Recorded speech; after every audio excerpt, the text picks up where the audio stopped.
The day began like any other, without the slightest hint of trouble. That was, until the moment when Michael received devastating news: his sister had been seriously injured and hospitalized. Standing beside the unconscious girl, Michael gently stroked her cheek, his voice laced with an undeniable sadness. He reminisced about how much he used to enjoy teasing her, especially when she stubbornly stood against him. But now, Lucia showed no reaction at all, neither to his touch nor his voice, lost deep in unconsciousness. Michael gazed silently at his sister's face for a few long moments, as if grappling with an important decision. Finally reaching a conclusion, he quietly admitted something he had kept hidden from her all this time. Lucia was not the only one in their family whose abilities had awakened. He had awakened too. Revealing the truth, Michael explained that his ability was called Steel, the power to take the abilities of others. In the next instant, a blue pearl materialized above Lucia's head, pulling delicate threads of her energy toward it. As the pearl absorbed her energy and settled into Michael's palm, a notification confirmed that the ability theft was complete. Michael had gained a D-rank ability known as Mental Blast, capable of launching a mental charge that could attack enemies. However, surprise flickered across Michael's face upon realizing the rank of Lucia's ability. With such a low rank, it seemed impossible for her to have been turned instantly into an ice statue by what witnesses had described as an unintentional attack. Doubt gnawed at him, and he began to question the truth of the incident. At that very moment, angry voices echoed from the hallway. Michael recognized his father, Nicholas, arguing heatedly with someone. Philip, a lawyer, was trying to convince them that what happened had been purely accidental. Heroes, he reasoned, were not gods, they risked their lives fighting monsters, and accidents were sometimes inevitable. But Nicholas was having none of it. He rejected the offered compensation, throwing the documents aside and furiously shouting that they did not need dirty money. Philip, visibly unsure of what to do, hesitated, caught between duty and decency. Hearing the commotion, Michael stepped out of the room, picked up the discarded papers, and examined them. Seeing this, Nicholas, filled with disbelief, asked his son what he was doing. Surely they couldn't exchange Lucia's precious life for money? Michael calmly rose to his feet, placed a reassuring hand on his father's shoulder, and explained that they needed the money to care for Lucia, who would now remain in a vegetative state. His words struck a painful chord, and Nicholas realized that Michael was right. They could not afford to refuse help, no matter how bitter it felt. Turning his attention to Philip, Michael stated that before signing anything, he had some additional conditions to add. Philip's face registered a flicker of surprise, but he agreed to listen. Michael demanded that the hero responsible for harming Lucia personally apologize to her, face to face. Philip hesitated and offered to apologize on the hero's behalf instead. Michael firmly rejected the suggestion, insisting on a personal appearance. Reluctantly, Philip explained that the hero, David, was overwhelmed with battles and could not come in person. In place of an apology, they offered an additional 100,001 in compensation. Though it left a bitter taste in his mouth, Michael agreed. He signed the papers, handing them over to Philip, who accepted them with a grateful smile before quickly leaving the hospital, eager to escape the heavy atmosphere. Outside, Philip immediately called his employer to report success, though he noted the extra 100,001 they had to add. The hero on the other end praised Philip, promising that the money would soon be transferred through the secretary. Ending the call, Philip smiled, wishing he too could be a hero one day. Back in Lucia's hospital room, Michael sat quietly at her bedside. Speaking softly, he asked for her forgiveness for signing the agreement, explaining that the family's situation had left them little choice. He vowed, however, to uncover the truth about what happened. Michael no longer believed in coincidences. This tragedy had sparked something deep within him, a desire to change the world, to rid it of those among the awakened who were unworthy of being called heroes. To carry out his plan, Michael moved out of his parents' home and relocated closer to the city center. He quickly found an apartment for a reasonable fee in one of the better neighborhoods. Upon entering the building, he discovered that his new neighbors were already waiting to greet him. A blonde girl introduced herself first, calling herself Diana. She then introduced her friend, Marina, who was sitting beside her, and mentioned that a third girl also lived there but had not yet returned home. Michael was not surprised by their presence. After all, he had signed a cohabitation agreement with them beforehand. Calmly, he introduced himself in return. Diana smiled warmly and suggested celebrating the arrival of their new neighbor. However, Marina declined, explaining that she had planned to spend the evening at the library. As a junior at the university, she was determined not to fall behind in her studies. Diana and the others, she said, could go ahead without her. Michael, noticing the slight disappointment in Diana's expression, reassured her that there was no need for a celebration. He had only just arrived, was quite tired, and preferred to rest. With that, he turned toward his room. Inside, Michael set down his suitcase and immediately collapsed onto the bed. After some time, he pulled his phone from his jacket pocket and began browsing the news. His attention was soon caught by a video that had already gained a significant number of views, showing heroes battling monsters. There were also several videos explaining rare abilities. Around 20 years ago, dark portals had suddenly appeared across the world, allowing monsters to invade.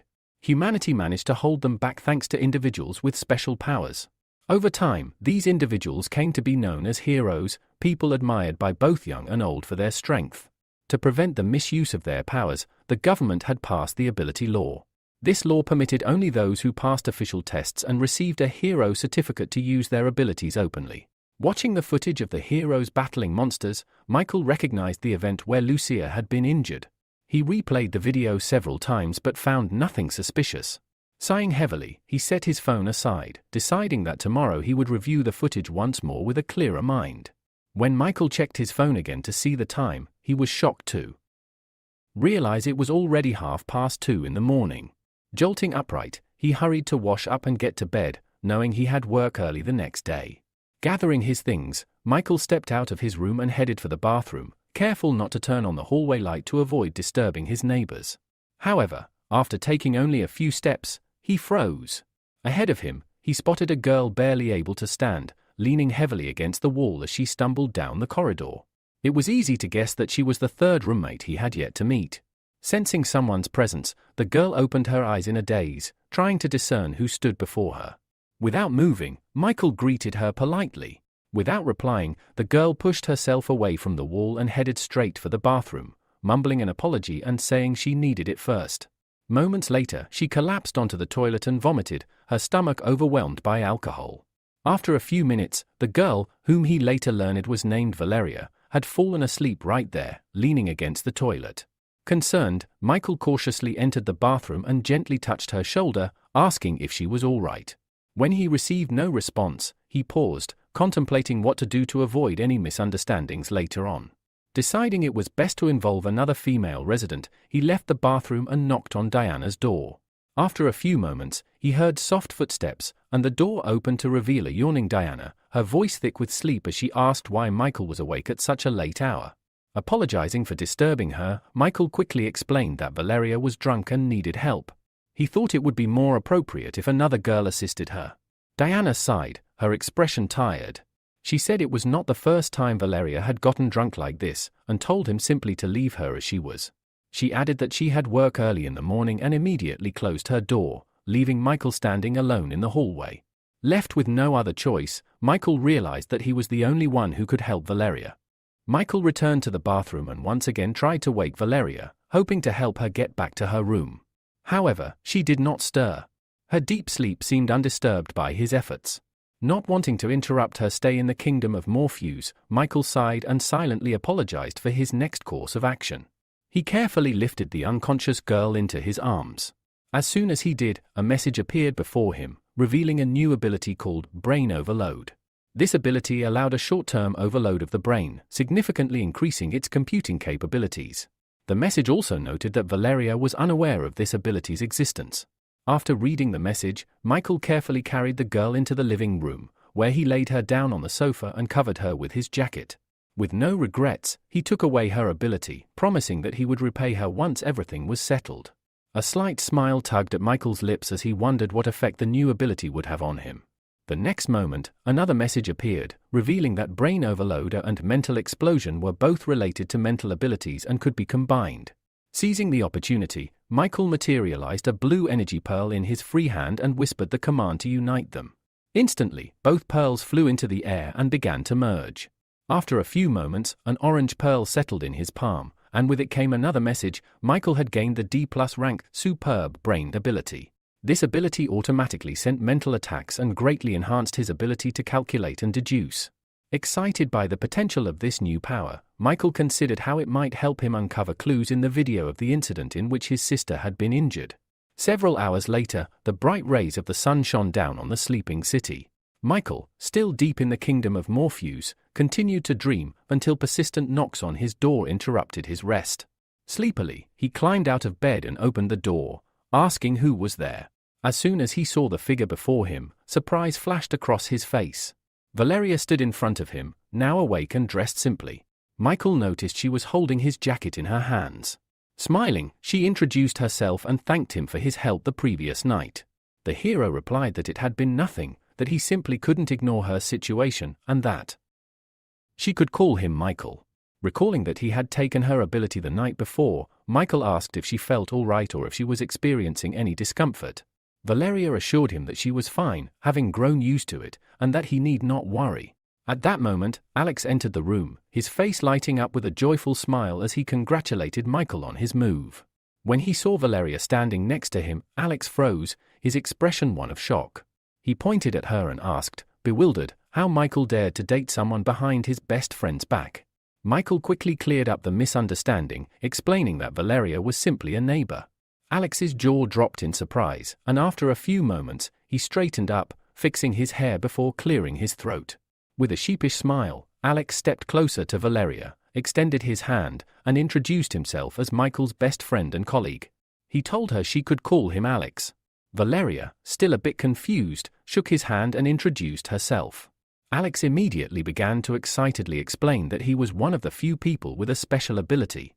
His power allowed him to take pictures and videos with his bare hands. He cheerfully offered Valeria the chance to contact him anytime if she wanted to take some beautiful photos. Knowing how talkative his friend could be, Michael stepped forward and turned Alex toward the door, signaling that it was time to leave. He turned to Valeria and explained that Alex had come to give him a ride to the editorial office, and they were leaving now. The journey to the office was quick, as it was still early in the morning. Once inside the building, Michael settled into his work chair and immediately started playing the recording he had studied the previous evening. He had hoped it would provide some new insights, but unfortunately, he found nothing useful. In the video, the hero used his ice-controlling ability to quickly defeat the monster attacking their city.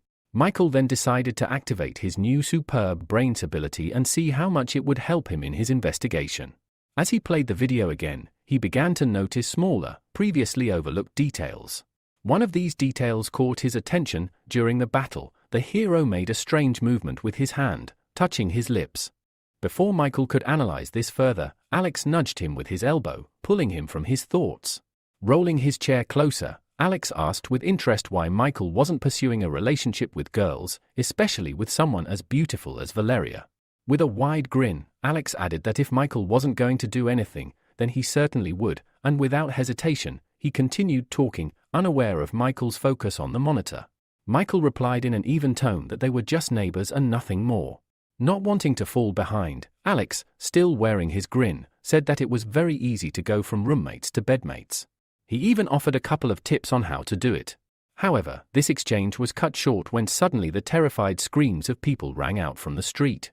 Alex immediately sprang to his feet and rushed to the window, trying to understand what was going on. Meanwhile, a monster had appeared on the street, rampaging uncontrollably. The speakers blared, announcing that a monster with a B-rank disaster level had appeared. People were urged to go to the nearest shelter as soon as possible. The heroes were on their way and would be arriving shortly to ensure their safety. Passers-by followed the advice they had heard and scattered, searching for a safe place to hide. Through the thick columns of dust, a tall figure appeared, walking confidently toward the scene. With a smile on his face, the hero boldly declared that the citizens no longer had anything to fear because the superhero of hot and sour noodles was here. He would not allow anything to happen to their city. When the people saw him, smiles began to spread across their faces. The hero had come to save them. The monster, however, also took notice of its new target. It immediately extended its deadly tentacles toward Adam, who stood bravely before it. Without leaving the window, Alex quickly activated his ability, preparing himself to capture some worthwhile material. He knew that one-eyed killers like this monster not only possessed incredible defense but also had a psychopathic ability for close combat. He was curious to see how the superhero of hot and sour noodles would fare against such a formidable foe, as he might not be able to handle it. Just as Alex was about to turn to Michael to say something, he was startled to realize that his friend was no longer in the room.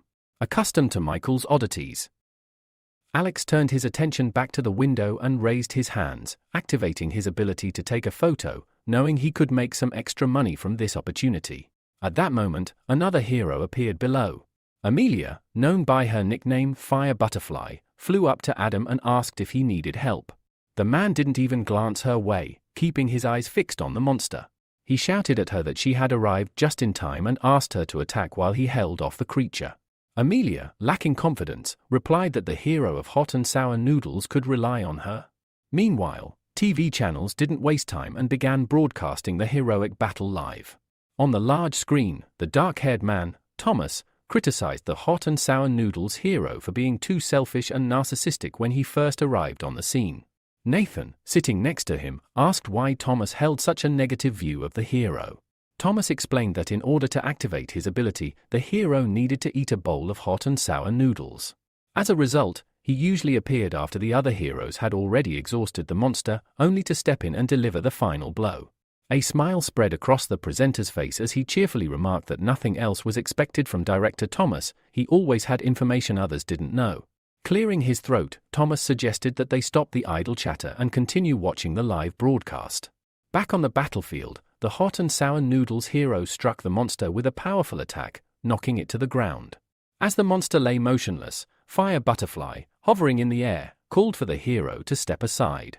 The next moment, she extended her hand in front of her, and countless small fire butterflies flew out from her palm, immediately charging toward the monster. Within moments, the monster's massive body was engulfed in her scarlet flames. Adam managed to jump away at the last second to avoid being caught in the fire. Nathan, observing the scene, declared that the monster's life was nearing its end. However, Thomas disagreed. Without taking his eyes off the monitor, he explained that monsters were smarter than people thought. Throughout the entire battle, he had not seen any signs of anxiety from this particular monster. Suddenly, a powerful whirlwind of flames enveloped the monster's body, soaring upwards. The monster, who appeared unscathed, remained standing, its eyes burning with an eerie determination. Adam stood up, his face serious. Looking at the monster, he declared that their enemy had evolved and now possessed a fireproof shield. His words caused a look of horror to spread across Amelia's face, and she asked if the hero of hot and sour noodles could hold out just a little longer until the other heroes arrived. The man hesitated, a recent memory flashing through his mind. His management had told him that if he wanted to become one of the company's most famous stars, he couldn't afford to lose anymore. If he failed, Adam's fame would be significantly diminished, and the company would shift its resources to younger, more promising heroes. The hero realized that if he didn't overcome this challenge now, he might forever lose his place as the senior leader in the company. Meanwhile, Michael had been watching them from a safe distance, his palm raised to his lips. Adam popped a small pill into his mouth. Despite the distance between them, Michael noticed the pill, and a look of surprise crossed his face when he recognized it. He had seen such a pill before. Suddenly, one of the monster's tentacles grabbed Fire Butterfly's body, squeezing it with terrifying force. Amelia screamed in fear, calling out to Adam for help. The tentacle tightened its grip, and more of the monster's limbs rushed toward her at high speed. In a panic, Amelia shut her eyes and screamed that she didn't want to die. Then, one of the monster's tentacles detached from its body. The monster froze, looking at its severed limb, which had just moments ago been holding its captive. The hero of hot and sour noodles had arrived in time, saving Amelia from certain death. Nathan, watching the scene, joyfully slammed his fist on the table.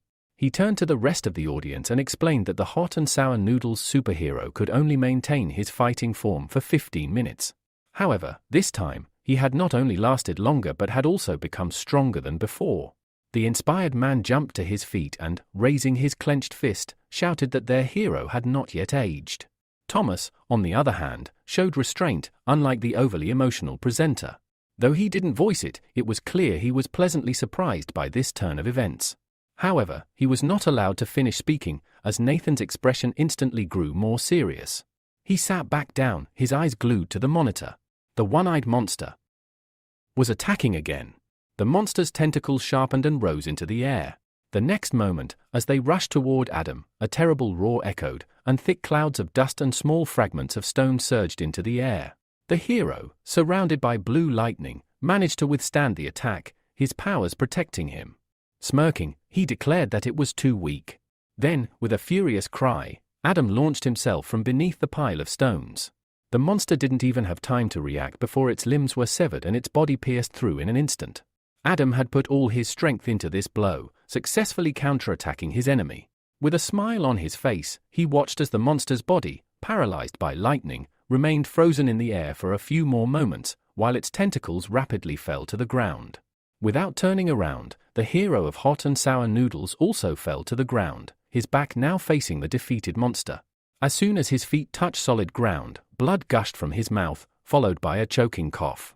Feeling his strength rapidly leaving him, the hero sank to his knees, supporting himself with his hands to avoid collapsing completely. Amelia immediately noticed Adam's condition and rushed toward him, worried. Hearing her footsteps, Adam raised his head and met her gaze with his blue eyes. The girl instantly noticed his pale complexion and the bulging veins on his face, a sight that sent a shiver down her spine. She had never seen anything like it before.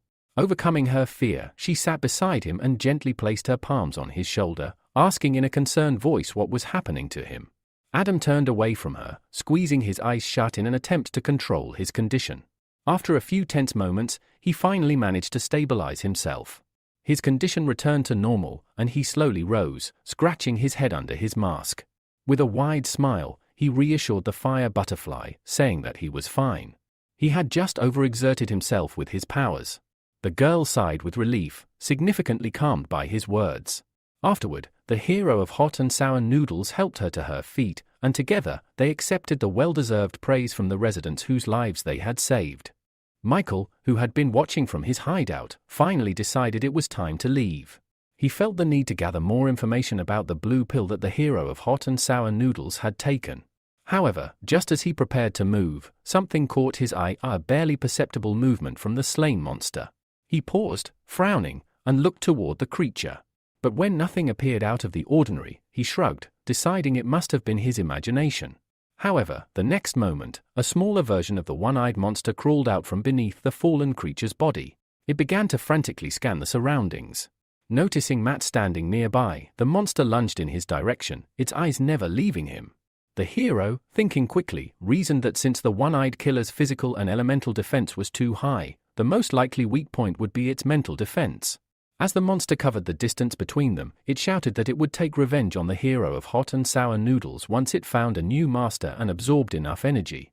For now, it planned to make the nearby man, who seemed quite nutritious, its new master.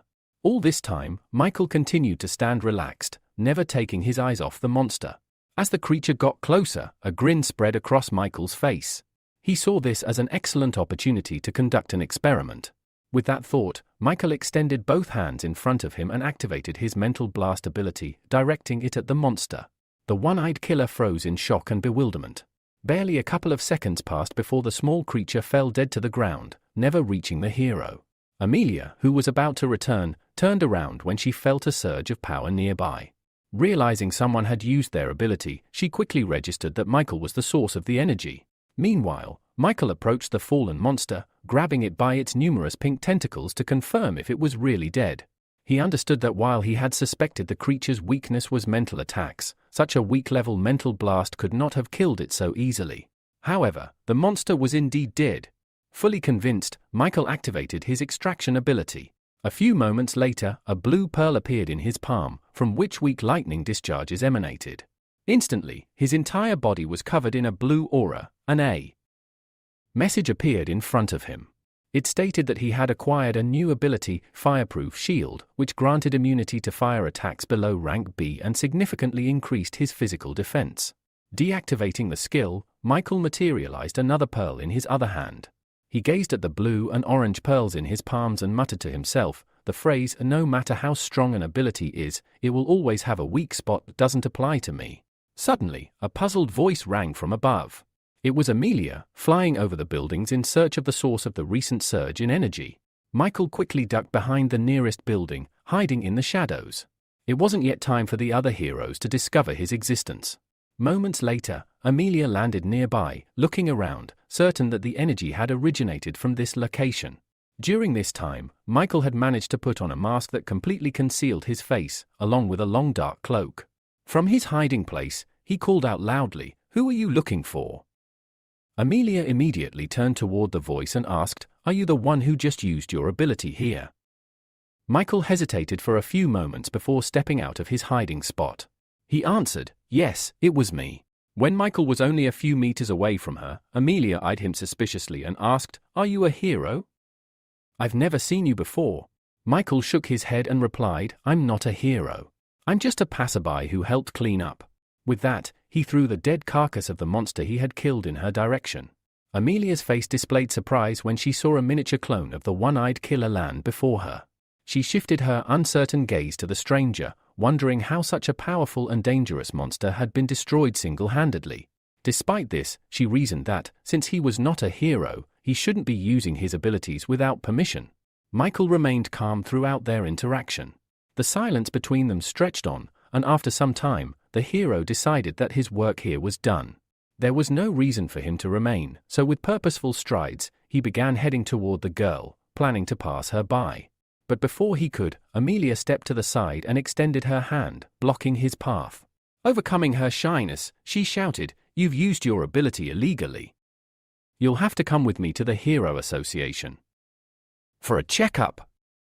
Michael looked down at Amelia, his gaze pointed as he asked her if she truly believed she could stop him. In response, fiery wings materialized behind the girl, and she soared into the air. With determination in her voice, she declared that his actions were completely against the law of abilities, and that she had the right to take certain measures against him.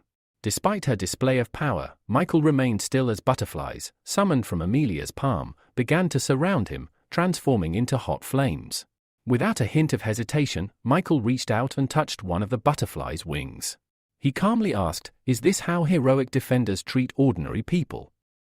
Amelia's eyes widened in shock and disbelief as Michael crushed one of her butterflies with a single movement of his hand. He then casually moved closer to her, raising his clenched palm to her face. "It's my turn to attack now," he said, his voice cold. Realizing she was no match for him, Amelia shot upward at incredible speed. Without even looking back, she shouted a pleading apology. But Michael, almost immediately, dismissed her from his mind. His thoughts shifted to the strange blue pill that the hero of hot and sour noodles had taken earlier.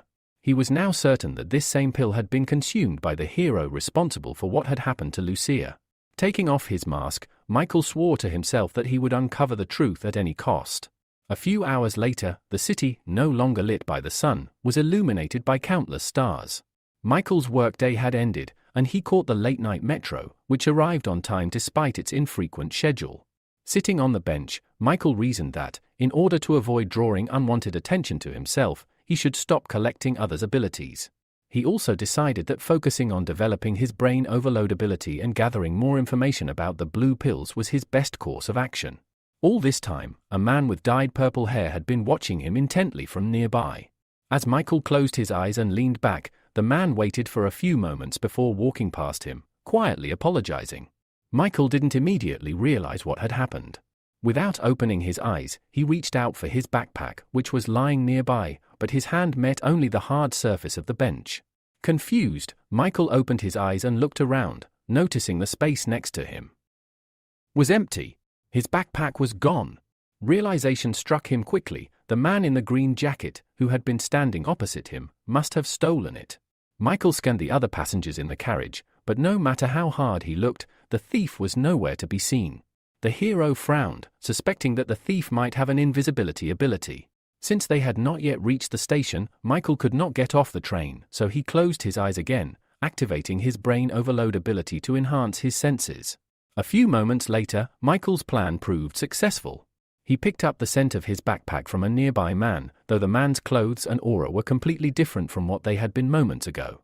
Michael immediately dismissed the idea of an invisibility ability. It seemed more likely that the man had the ability to change his appearance, or even reincarnate. A smile played on Michael's lips. Such a useful ability. I can't let it slip away, he thought. 20 minutes later, the metro arrived at the final station, and all the passengers disembarked. Michael followed the thief unnoticed, who was strolling leisurely with the stolen backpack. The thief, named Fred, was pleased with his luck. He had managed to rob someone and leave without being detected. Yet, alongside his joy, there was a creeping sense of unease. He didn't know it, but the reason for his anxiety was walking right behind him. After walking a few more steps, Fred turned around, glancing over his shoulder. To his shock, he saw a man happily waving at him, the same man he had just robbed. Fred's heart raced with confusion. How had this guy figured him out? Not wanting to get caught, Fred sprinted away, running as fast as he could. Fortunately for him, a public restroom appeared around the corner, and he dashed inside. Michael, however, had already guessed where the thief had gone. Michael approached the small building and, without hesitation, pushed open the door to the men's restroom. In a mocking tone, he called out, asking if Fred truly believed he could hide from him in a place like this. However, contrary to Michael's expectations, the restroom was completely empty. Frowning, Michael turned and stared at the sign for the women's restroom. It was the only other place Fred could be. Without wasting time, he entered. Inside, there was only one closed booth. Michael knocked on the door, ordering the person inside to come out. A high-pitched, panicked voice screamed back, claiming there was a pervert in the restroom. Sighing heavily, Michael declared that he had no other choice. With a swift kick, he broke down the door. Immediately, a barrage of objects, cosmetic items and a roll of toilet paper was flung at him in desperation. Brushing off the scraps of paper, Michael calmly remarked that Fred's ability was quite unusual. It was even capable of altering his voice. Before him stood Fred, cowering against the wall, dressed ridiculously in short women's shorts, a blouse, and stockings. Upon closer inspection, Michael realized that while Fred's ability could change his clothing and voice, it could not alter his physical body or facial features. Defeated, Fred lowered his head in shame and apologized, fully aware of the hopelessness of his situation. Transforming the purse he had stolen back into Michael's backpack, Fred handed it over with a trembling, apologetic smile. Michael immediately opened the bag to check its contents. Finding nothing missing, he slung it over his shoulder and, with a threatening tone, asked if Fred had dared to look inside. Terrified, Fred quickly shook his head, insisting he had not. Satisfied, Michael adjusted his glasses and advised Fred to find an honest job and live a better life. Fred, desperate, clasped his hands together and promised never to steal again, thanking Michael for sparing him. However, Michael suddenly stopped him, raising an eyebrow. He asked, bewildered, when exactly he had said anything about sparing Fred. What happened next left Fred so shocked that he fainted on the spot. Moments later, Michael, now in possession of a new ability, left the restroom with a satisfied smirk. Although he had previously sworn to stop stealing abilities, the temptation this time had been too great to resist. The ability, called changing clothes, allowed him to instantly change his outfit with a simple motion and even provided additional storage space. Eager to test it, Michael activated the ability before stepping outside. Instantly, his appearance transformed. The plain clothes he wore were replaced with a stylish black suit, jacket, shirt, tie, and trousers. His glasses were replaced by sleek contact lenses. Admiring his reflection briefly, Michael thought to himself how incredibly convenient this new skill was. Just then, two police officers approached. They explained they had received a report about someone shouting about a pervert in the women's restroom and asked if Michael had witnessed anything. Calmly, Michael nodded and pointed toward the restroom, claiming he had seen a suspiciously dressed pervert there. A few minutes later, the officers emerged, dragging the unconscious Fred between them. Michael watched the scene without a hint of guilt. In his mind, he reasoned that not everyone deserved the powers they possessed, and he would be the one to correct that injustice. 1 week later, Michael sat in the back of a taxi, heading to an address Alex had sent him. When the taxi arrived, he paid the driver and stepped out. There, waiting at the entrance, was Alex, who greeted him enthusiastically, waving and smiling as if he had been waiting for hours. Michael, however, was not in a joyful mood. He wearily asked what was so important that Alex had insisted he come all the way here. Throwing an arm over Michael's shoulders, Alex, still smiling mischievously, said that Michael would not believe who he had seen at the nightclub. Uninterested, Michael asked flatly who it was. Alex, clearly savoring the moment, finally revealed that it was Valeria, Michael's supposed girlfriend, working there as part of the service staff. Michael shot him a tired glance and corrected him. Veronica was not his girlfriend. He asked why Alex was telling him this. Laughing, Alex pushed him toward the club entrance, insisting that Michael could drop the act. Once inside, everything would be clear. Without another word, they crossed the threshold and entered the building. Our hero's eyes widened in shock the moment he spotted a familiar face. On the stage, within a caged platform, danced Valeria, his neighbor. Dressed in a daring bunny costume, she moved to the rhythm of the music, swaying her hips side to side, all while smiling brightly under the cheers of the crowd. However, her expression suddenly changed. Fear and panic flickered across her face as she noticed Michael entering the club alongside Alex, making their way toward the seating area. They quickly found an empty table. Alex ordered drinks for both himself and his sullen companion. As the drinks arrived, Alex nudged Michael, who sat hunched over the table, his chin resting heavily on clasped hands, lost in thought. Alex chuckled and encouraged him to lighten up, reminding him that there were still many beautiful women in the world besides Valeria. Tonight, he said, they were on Alex's turf, and Michael should try to enjoy the moment. Waving at a group of girls nearby, Alex beckoned them over. They approached the table with cheerful smiles. One by one, Alex introduced them to Michael, proudly pointing out that the man beside him was his best friend. The girls, not needing further invitation, sat down next to Michael, eager to entertain. Meanwhile, at the next table, a heated conversation was unfolding. Surrounded by two women, a young man loudly complained about his bad luck. He griped that if his brother hadn't taken his car, he would not have lost the race. Across from him, a composed man named Logan reached for the call button, advising him to simply accept the loss rather than blaming the car. Austin, the frustrated young man, shot back that Logan had no right to lecture him. After all, Logan had failed to earn his father's favor and had been demoted to the role of bodyguard. After a brief pause, Austin laughed mockingly, suggesting it was because Logan could never keep his mouth shut. Logan's lips curled into a dry smile. He replied coolly that an ordinary person, limited by a mere C-rank hero title, shouldn't concern himself so much. Clicking his tongue in irritation, Austin leapt up and, in a flash of anger, struck a waitress, Valeria, who had been serving their table. He insulted her, declaring her abilities worthless. Grabbing a bottle of alcohol she had brought, Austin sneered, asking how she could serve something so disgusting. His irritation, though directed outward, clearly stemmed from the embarrassment caused by Logan's words. Unable to vent his anger on his bodyguard, he chose instead to humiliate Valeria. Opening the bottle, Austin heartlessly poured its contents over her head. Michael, witnessing the entire scene, instinctively began to rise from his seat to intervene. But Alex hastily grabbed his arm, urging him not to act recklessly. He warned Michael that Austin was no ordinary troublemaker. He was the second son of a powerful A-rank hero from the Olympus Company, known as the Mechanical Hero. Worse yet, Austin was accompanied by Logan, the C-rank hero known as the Flame Fist. Challenging them would be dangerous for any ordinary person. Michael reassured him that he had no intention of starting a fight. He simply said he needed to use the restroom. Reluctantly, Alex let him go with a heavy sigh. Meanwhile, Valeria sat frozen on the floor, drenched in alcohol, too humiliated to lift her head. Austin, losing all interest in her, returned to the girls on the sofa and coldly ordered the club's waiters to get rid of her. Without hesitation, two staff members approached. One of them grabbed a bottle and forcibly poured alcohol into Valeria's mouth, holding her head in place as she struggled weakly. Just as Valeria was about to give in to despair, someone shoved the waiter aside with force. Freed from their grip, she coughed violently, spitting out the alcohol she had been forced to swallow. Without even looking directly at her, Michael's voice cut through the tension.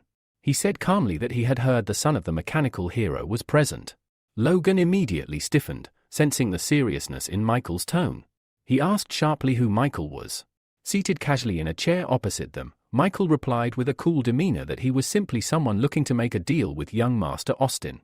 Austin, pouring himself another drink, glanced lazily at Michael and asked what kind of deal he was proposing. Logan, growing increasingly uneasy, leaned in and suggested it was already late, they should leave immediately. Austin bristled at the suggestion. Furious, he hurled his bottle at one of the nearby security guards, shouting that no one should interfere with him. The moment Michael mentioned a deal, Austin's demeanor visibly darkened. His irritation flared, but Logan, bound by his role, could do little to rein him in. Losing all patience with his bodyguard's interference, Austin stepped forward and demanded to know what kind of deal Michael was proposing. Logan reached out, placing a firm hand on Austin's shoulder, urging him to step back. He muttered that Austin was far too drunk and should rest, casting a displeased glance at Michael and muttering that he would handle this clown himself. Meanwhile, Michael casually swirled the amber liquid in his glass. Hearing Logan's words, he smiled slightly and said that, although he was normally against violence, the man's interference had forced his hand. He placed the glass back on the table and rose slowly, his gaze locked onto Logan. As he stood, Michael deftly wrapped bandages around his fists, activating his ability with a calm declaration they would soon see who would be teaching whom a lesson. Flames erupted over Logan's bandaged fists as he took an aggressive stance. He warned Michael that he would show no mercy. Michael, however, remained perfectly still, quietly observing. By now, a crowd had gathered, drawn by the prospect of witnessing a live fight between heroes. Amid the growing excitement, Valeria, with the help of a friend, managed to retreat toward the restroom to clean herself up. Without hesitation, Logan launched his attack. As he closed the distance between them, confusion flickered across his face. Michael wasn't moving, nor did he seem prepared to dodge. Just as Logan's flaming fist neared, Michael simply sidestepped effortlessly, asking mockingly if that was the best Logan could do. Logan sneered, declaring that no opponent had ever survived this technique. Waving his hand, he unleashed a massive torrent of flames toward Michael.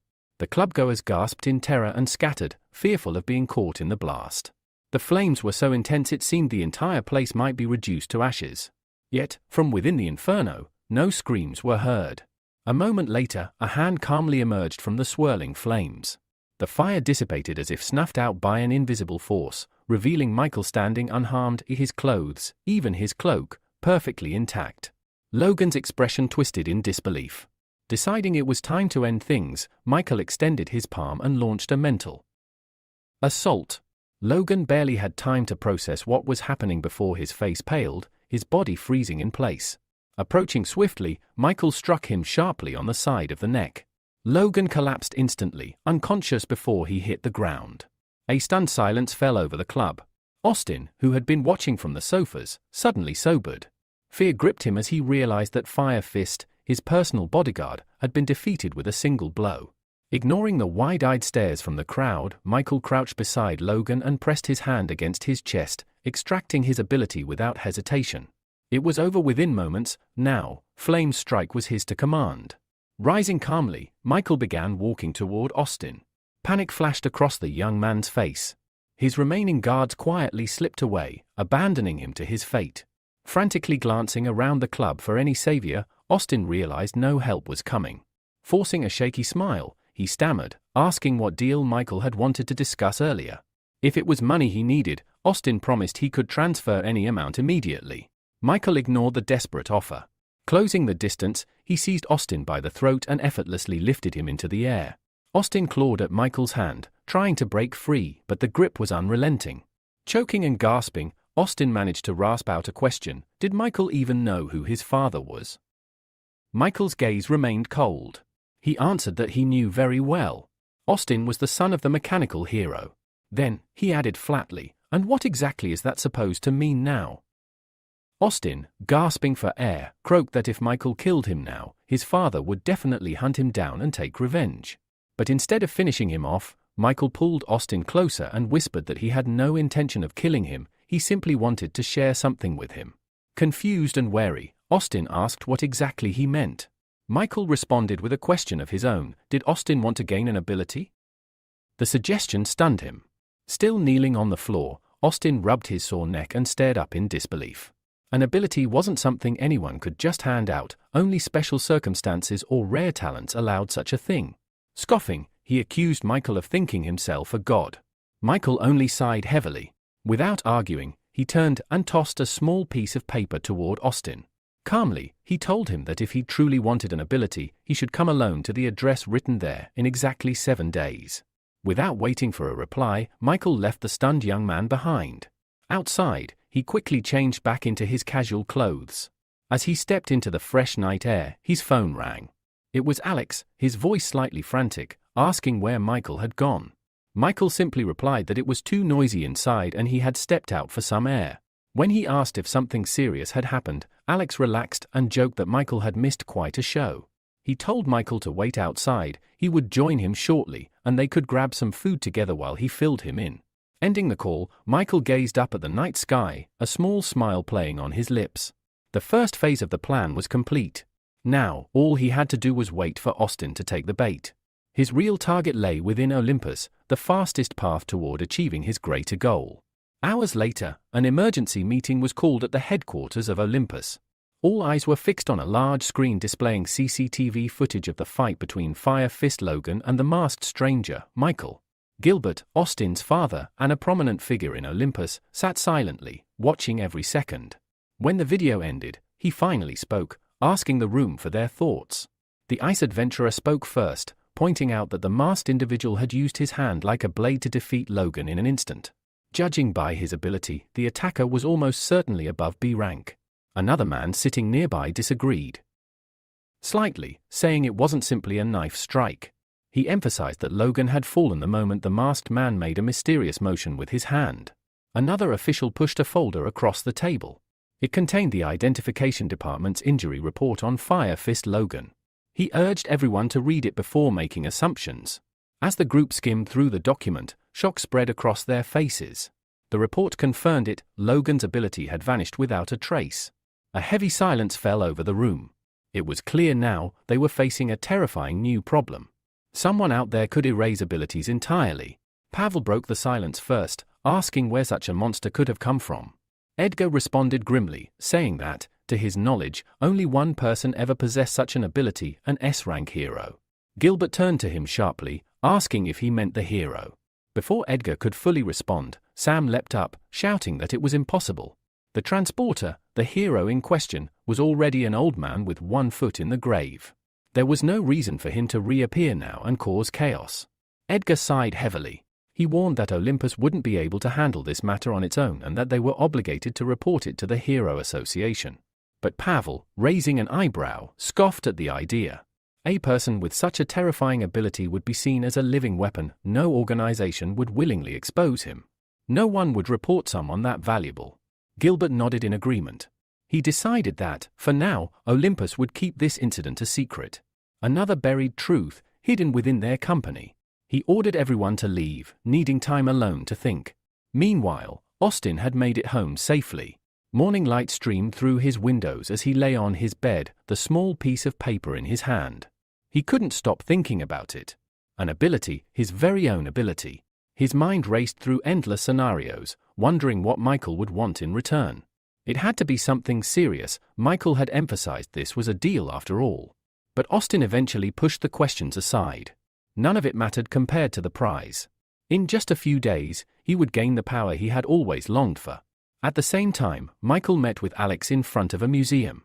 Alex, looking curious, asked why Michael had called him there. Alex explained that he had dragged Michael to the museum because he wanted to learn more about monsters, so he would know how to better hide when encountering one. Hearing this, Michael couldn't help but fall into thought. Maybe he could even attempt something riskier, like extracting an ability from an S-rank monster.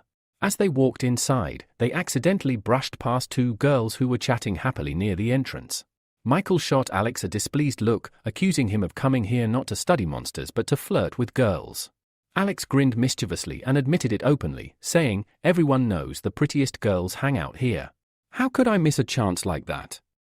Rolling his eyes, Michael pointed somewhere deeper into the museum, muttering that unlike Alex, he actually came here for serious business.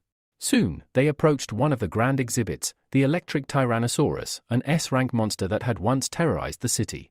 Standing over 7 meters tall, it had unleashed devastating electric blasts, paralyzing the city and causing the deaths of 5 A-rank heroes and 20 B-rank heroes. Even now, the creature's preserved body seemed alive. Tiny discharges of lightning still crackled across its scales. Without warning, a beam of electricity shot from its mouth toward one of the display walls, startling nearby visitors.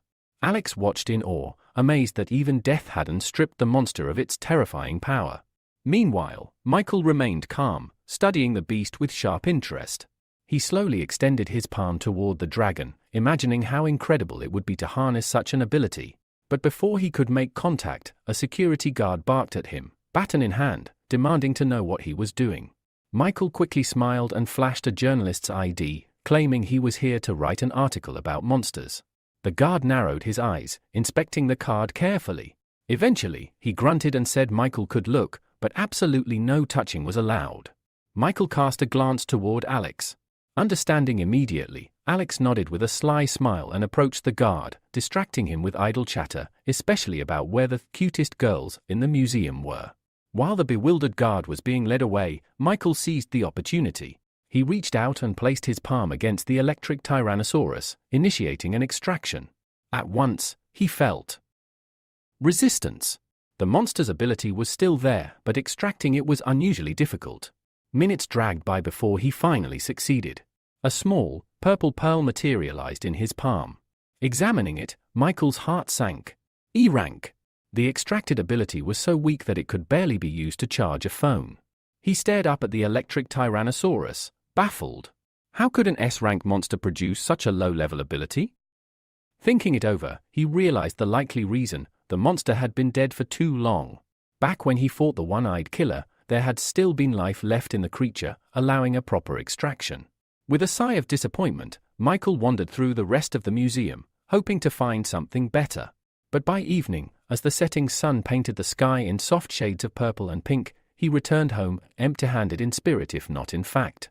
Now seated at his desk, Michael laid out the fruits of today's labor: 3 ability pearls. The first, wreathed in a faint flicker of flame, contained an F-rank cloning ability, allowing him to create a clone that would last for just 1 minute. The second was the weak E-rank electrical ability extracted from the electric Tyrannosaurus. The third was an F-rank ability called human control, which could subtly make a person more interested in the ability user. Michael leaned back in his chair, staring at the pitiful collection. None of these were remotely powerful. He sighed deeply, thinking out loud that these abilities were simply too weak to be useful. But then a thought struck him: if abilities could be combined, couldn't they also be destroyed? Without hesitation, he summoned the pearl containing the flame control ability, preparing to test this new idea. Michael decided to put his new theory to the test. Closing his eyes, he concentrated on the flame control pearl and firmly commanded, "Destroy." After a few moments, he opened his eyes, only to see the pearl still resting intact in his palm. But Michael wasn't the type to give up so easily. He refocused and tried again. This time, a faint cracking sound reached his ears. Opening his eyes, he saw deep fractures spiderwebbing across the pearl's surface. Moments later, the pearl shattered completely, and in its place materialized several small, black cubes. A system message appeared, explaining that these were products of the first level of dark energy. Intrigued, Michael picked up one of the cubes and turned it over thoughtfully in his hand. It seemed likely that all abilities were constructed from these cubes at their core. Now, he had confirmation: not only could he extract abilities, but he could destroy them as well.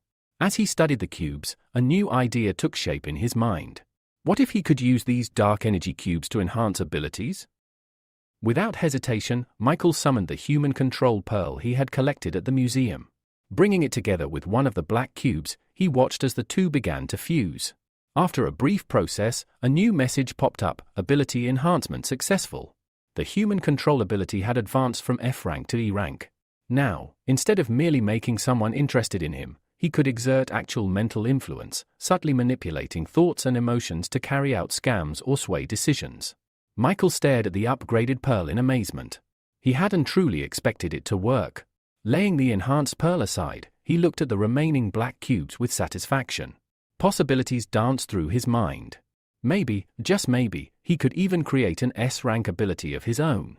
Suddenly, loud voices echoed from the hallway outside his room. Among them, he distinctly recognized Valeria's voice, frantic and distressed. Michael frowned and slipped silently from his room, unnoticed, to see what was going on. In the living room, a heavy atmosphere hung over the scene. A man sat on the couch, a pipe clenched between his teeth, glaring at Valeria, who was in tears. The man exhaled smoke and said coldly that she was only good at crying and irritating everyone around her. He added, almost indifferently, that they hadn't meant to deceive her, at first. Listening carefully, Michael pieced together the situation.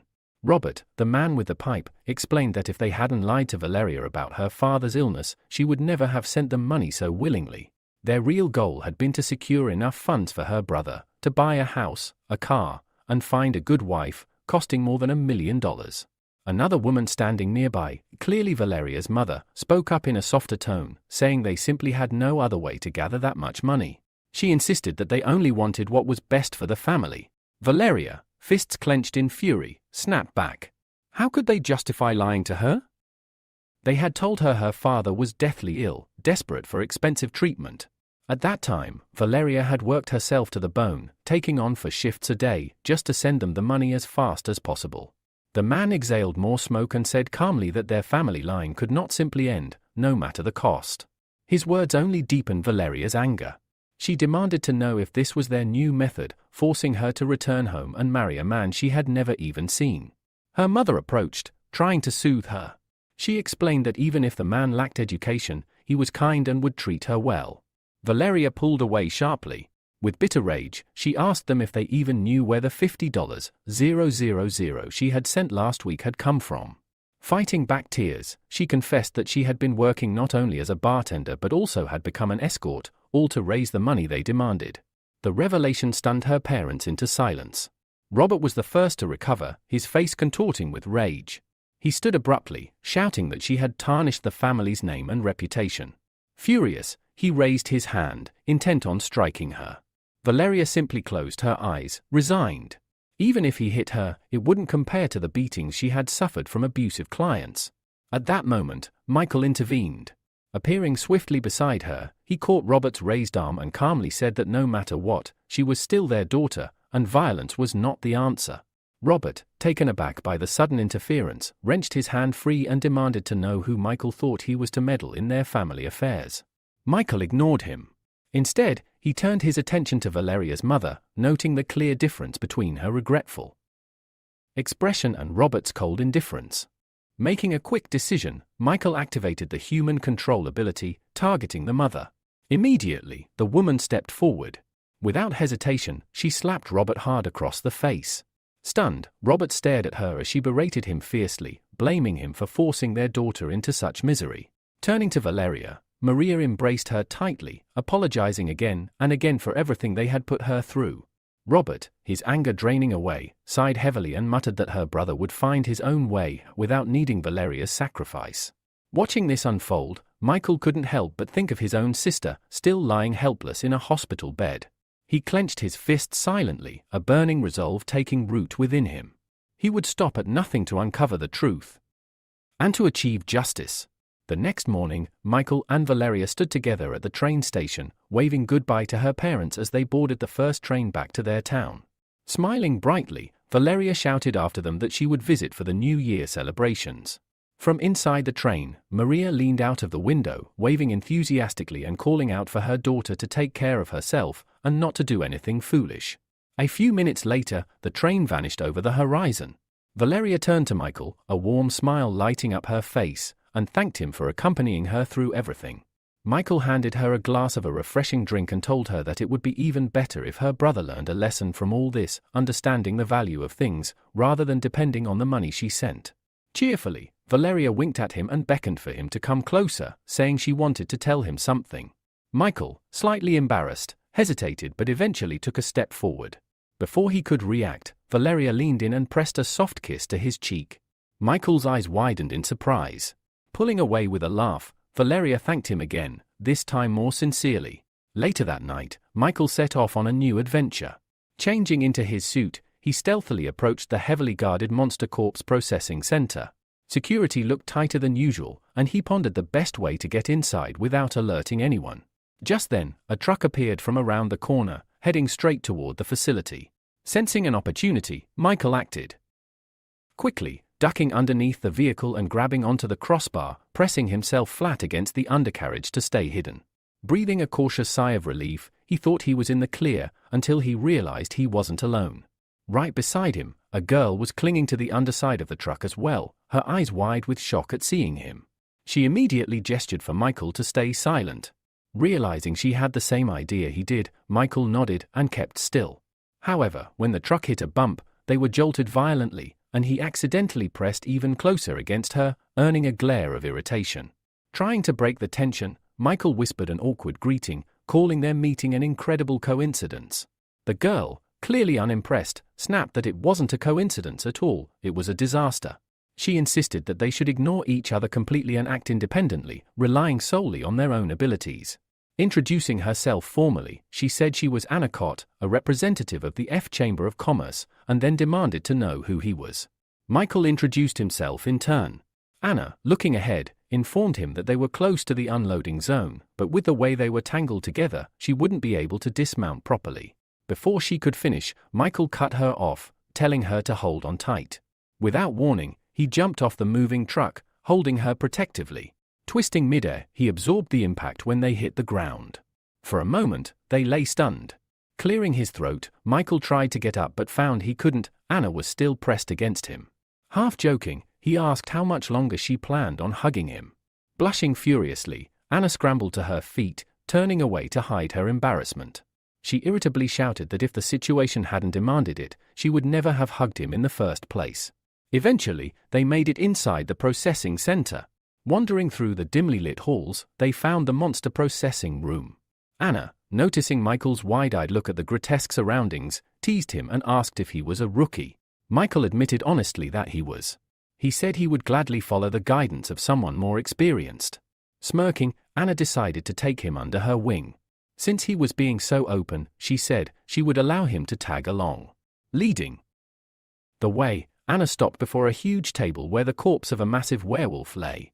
Explaining her mission, she said that her boss needed white chest fur from this particular monster. Drawing a knife, she climbed onto the table and skillfully sliced off a small tuft of fur. Summoning a special bag, an ability called storage bag, Anna carefully tucked the valuable material away, smiling with pride. Looking at Michael, she boasted about her bag's impressive capacity, saying her task here was now complete. While she was distracted by her speech, Michael seized the chance to extract an ability from the werewolf's corpse. A system message appeared, acquired ability, metal transformation. It granted the power to alter the appearance and structure of any metal. Just then, alarms suddenly blared throughout the building. Both Michael and Anna stiffened in horror. Seconds later, a man in a white lab coat burst into the room, terror-stricken and sobbing. He screamed that the monster in the next room wasn't dead after all. Before anyone could react, a grotesque limb whipped out of the adjacent doorway, coiling around him like a serpent. The man cried for help as he was dragged away, disappearing into the shadows. Michael and Anna stood frozen as the lab doors slammed shut behind him. Anna let out a shaky sigh and reached toward her cloak. Anna, still trembling, leaned against Michael and asked him to support her. Her legs had gone weak from the shock and fear. Just as she spoke, she felt a faint touch on her shoulder. Before she could even react, a slimy tentacle wrapped tightly around her waist, yanking her violently toward the exit. Michael lunged after her, but the room was too dark to see anything clearly. Without hesitation, he summoned his ability, calling forth a sphere of flame that burst into existence above the ceiling, casting light across the chaotic scene. Illuminated by the fire, Michael spotted the monster dragging Anna away. Without wasting a second, he sprinted after them. However, the monster was astonishingly fast, slipping away into the darkness ahead. As Michael chased it, he noticed the rows of metal lockers lining the walls. An idea sparked. He immediately activated his newly acquired ability, metal transformation. In an instant, the metal lockers began to ripple and reshape under his will, transforming into long, bladed tentacles. With a mental command, Michael launched them toward the fleeing creature. In just a few strikes, the sharp iron limbs managed to slice through the monster's grasping tentacle, severing it and freeing Anna. Michael rushed to her side as she collapsed onto the floor, pale and shaken. Breathing heavily, he asked if she was all right. Anna pushed herself up and kicked away the severed limb with a grimace, noting with disgust that the hooks along its surface were brutally sharp. As she turned her head, Michael's floating fireball drifted deeper into the corridor, illuminating the nightmare that awaited them. There, standing before them, was the monster in full. Its grotesque body was composed entirely of countless writhing tentacles, coiling and slithering as if with a mind of their own. The creature wore a horrifying bone mask, and from behind it, the tentacles twitched and shivered. Scattered around the monster were other victims, captives entangled in its limbs, desperately crying out for help. Anna's face paled further, a look of pure confusion and terror overtaking her. She had never encountered anything like this. The monster, sensing their presence, let out a low, guttural noise. Then, with terrifying speed, its tentacles sharpened into deadly points and lunged straight toward them. Reacting instinctively, Michael swept his arms outward and again transformed the nearby metal lockers, pulling them together into a massive shield. The creature's tentacles struck relentlessly, pounding against the metal barrier. Michael gritted his teeth and held firm, using the makeshift shield to block each violent attack. Blow after blow rained down, the force behind each one immense. Suddenly, one especially powerful strike crashed against the shield, tearing a chunk of it away. Anna screamed, seeing the shield visibly weaken. Terror in her voice, she shouted to Michael that the shield wouldn't last much longer, and he had to come up with something else, fast. As the monster's tentacles surged toward them, the girl panicked once more. She collapsed onto the floor, covering her head with her hands, and screamed that they were doomed to die there, eaten alive by the creature. Still holding his shield, the hero silently agreed with Anna. He realized he would not be able to withstand the monster's assault for much longer and frantically began searching for a way to escape. Then, a flash of memory struck him. He remembered spotting several canisters of gasoline nearby. Without wasting time, he called out to his partner. Michael told Anna to calm down, assuring her that he had thought of a way they might escape. Anna looked up at him with hope shining in her eyes and immediately asked what his plan was. But instead of explaining, Michael moved into action. He separated one of the metal rods from his shield and, with a wave of his hand, hurled it toward the side. The metal, yielding easily to his will, bent like a ribbon under his control. The rod struck the gasoline canisters, flinging them high into the air. Then, still under Michael's guidance, the rod continued its movement, this time aimed directly at the monster's body. Simultaneously, Michael divided the floating fireball he had conjured into several smaller ones, maneuvering them dangerously close to the airborne canisters. Without hesitation, he grabbed Anna by the hand and sprinted away from the scene. Moments later, a tremendous explosion erupted behind them, a wave of intense heat lashing at their backs. The other prisoners, who had also been held captive by the monster, seized the moment and broke free. They, too, ran toward the exit with all the strength they could muster, leaving the monster trapped within a raging inferno. However, Michael's plan did not succeed as perfectly as he had hoped. The explosion had failed to kill the creature. One of the monster's massive tentacles shot out, pursuing them relentlessly. Anna was once again teetering on the brink of death, until, out of nowhere, a figure appeared. With a swift strike, the newcomer severed the tentacle and then positioned himself directly in Michael's path, blocking further escape. The man glared at them with a cold, commanding look and, in a voice filled with menace, demanded to know if they were the thieves responsible for reviving the monster and unleashing it upon the area. Anna, bristling with irritation, stepped defiantly out from behind Michael. She demanded to know who he was and why he was spouting such nonsense. The stranger, glaring at her from beneath heavy brows, replied sharply that she was far too disrespectful for someone of her age. Anna fired back with even greater irritation, accusing him of being the one disrespectful toward young people, despite being nothing more than an old man himself. Throughout their argument, Michael remained silent, scrutinizing the man closely. There was something familiar about him. Searching his memory, Michael suddenly recalled, this was Simon Kurd, the hero who had defeated King Kong Berserker 10 years ago. Stepping forward, Michael placed himself protectively in front of Anna and offered Simon a respectful apology for his partner's behavior. Simon let out a low chuckle and turned his gaze back to the monster, commenting that Michael was certainly more polite than the girl. Yet, he added, he had no time to waste, the monster needed to be dealt with first. Without another word, Simon leapt into action. He drew the sword slung across his back and shouted, "Polar Star Attack, Style 1, Greedy Wolf Strike." A torrent of energy burst from his blade, manifesting as a massive wolf.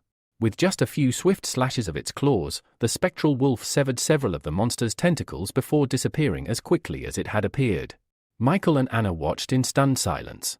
Michael, almost in awe, muttered that if this truly was the legendary Polar Star Attack, then inherited power, then even warriors with S-rank abilities would be forced to retreat.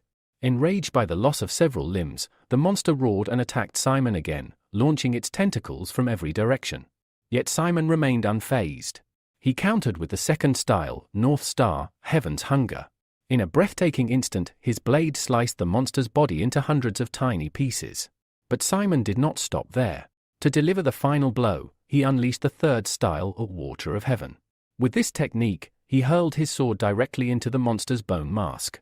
The weapon struck with such force that the monster, once so fearsome, crumbled.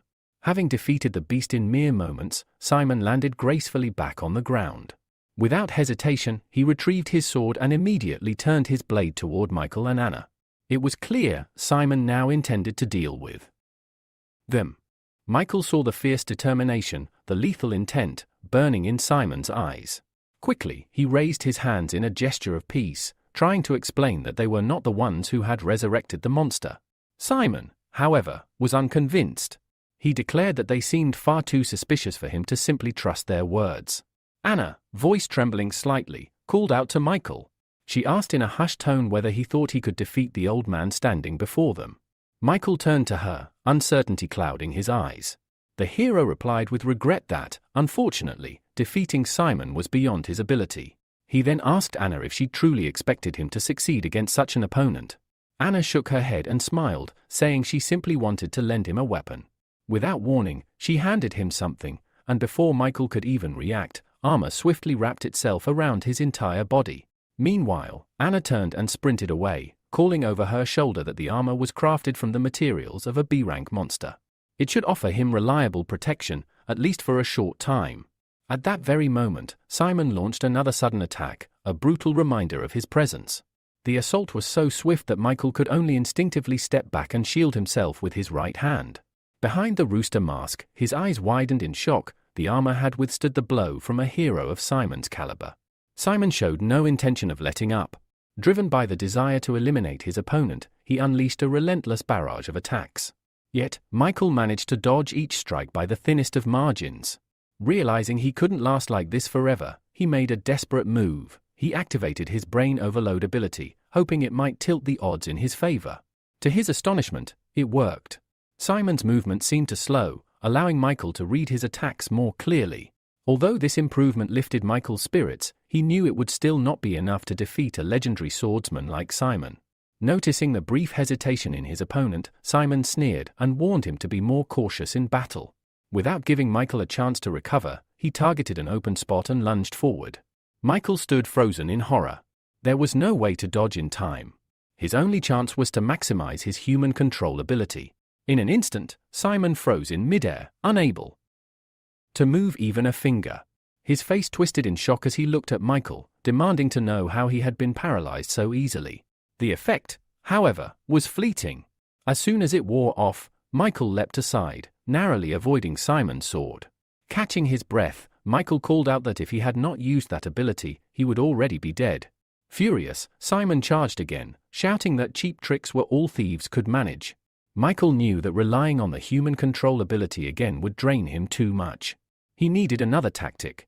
Activating his metal transformation ability, he forged a crude sword from thin air, just enough to defend himself. Their blades collided fiercely. Michael struggled against the incredible force behind each strike, realizing that if he did not find a way to end this quickly, he would eventually be split in two. Then, unexpected voices echoed from nearby.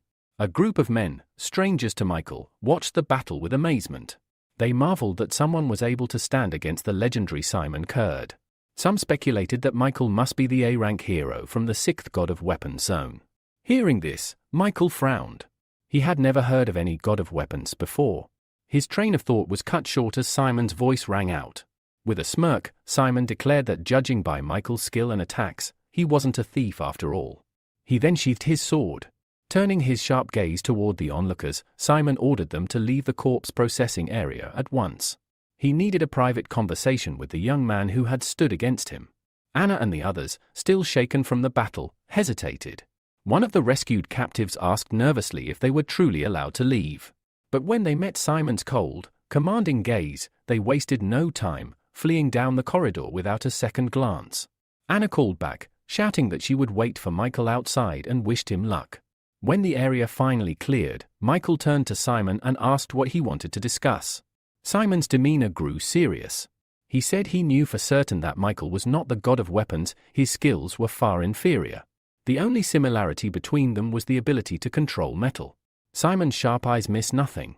He had noticed that Michael possessed multiple abilities, marking him as someone quite powerful, and someone like that would not have come here just to steal monster fur.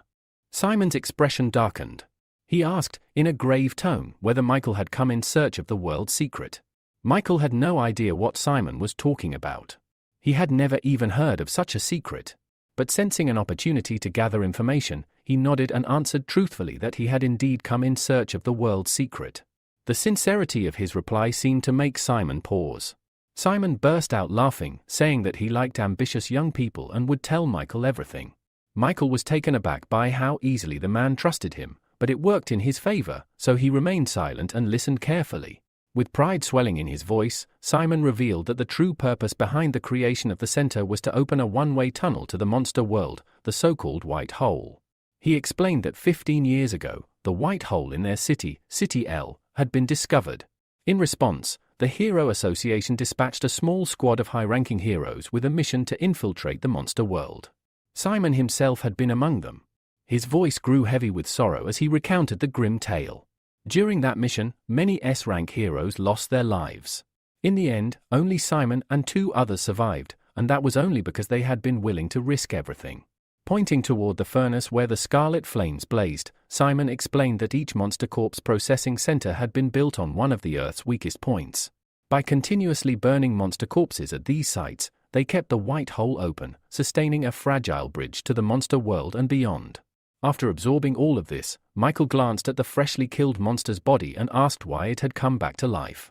Simon's face darkened as he admitted that this was a secret they kept hidden from the public. In truth, that monster was a mutation, a creature that had evolved from the monsters emerging through the White Hole. The center believed that humanity was little more than prey, trapped in a cage with beasts. Only by uniting all human strength would they ever have a chance to defeat the monsters and bring an end to this nightmare.